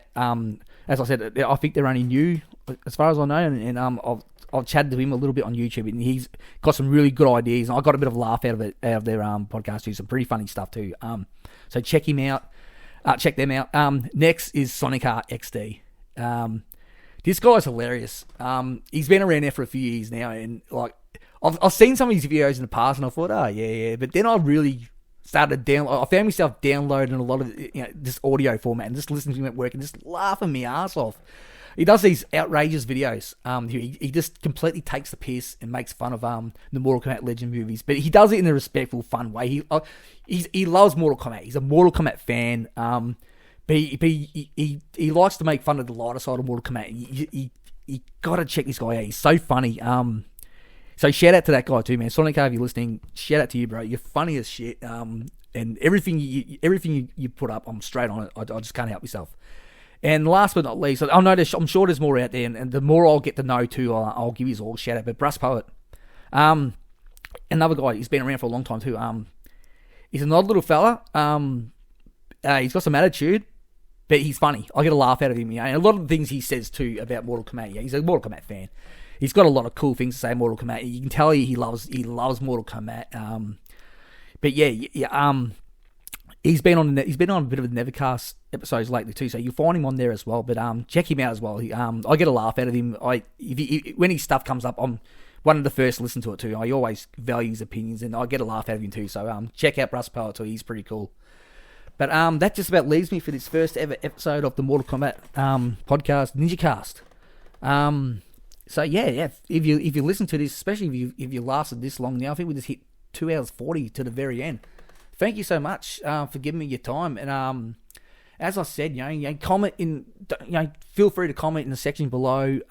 Whatever you got to say, I'm always down for respectful Mortal Kombat conversation. You know, you got some disagreements and stuff. There's something I can do differently like that. Yeah, give me some feedback. I'm always open to it. I'm just learning this thing. This is my first episode, and I can already tell I want to get better. So I don't know when my next episode will be out, but hopefully it's not too long down the track. It'll be. I know I'll get one out before Mortal Kombat 12 gets announced. But yeah, this has been so much fun. And yeah, if I can get some guest characters on from the other podcast, that'll be a dream come true. So look, I will eventually reach out to those guys, and if you guys are listening, please feel free to reach out to me. I'm happy to do it anytime I'm available, which is probably almost if I'm not working. So any other time I'm ready. Yeah, I'm ready. As I said, I'm from Australia, so I know how our clocks are a little bit different. They're a little bit back to front. But yeah, all I can say is, yeah, bring on Mortal Kombat 12. You know, I've got so much hopes for these games. You know, Mortal Kombat 11 was good.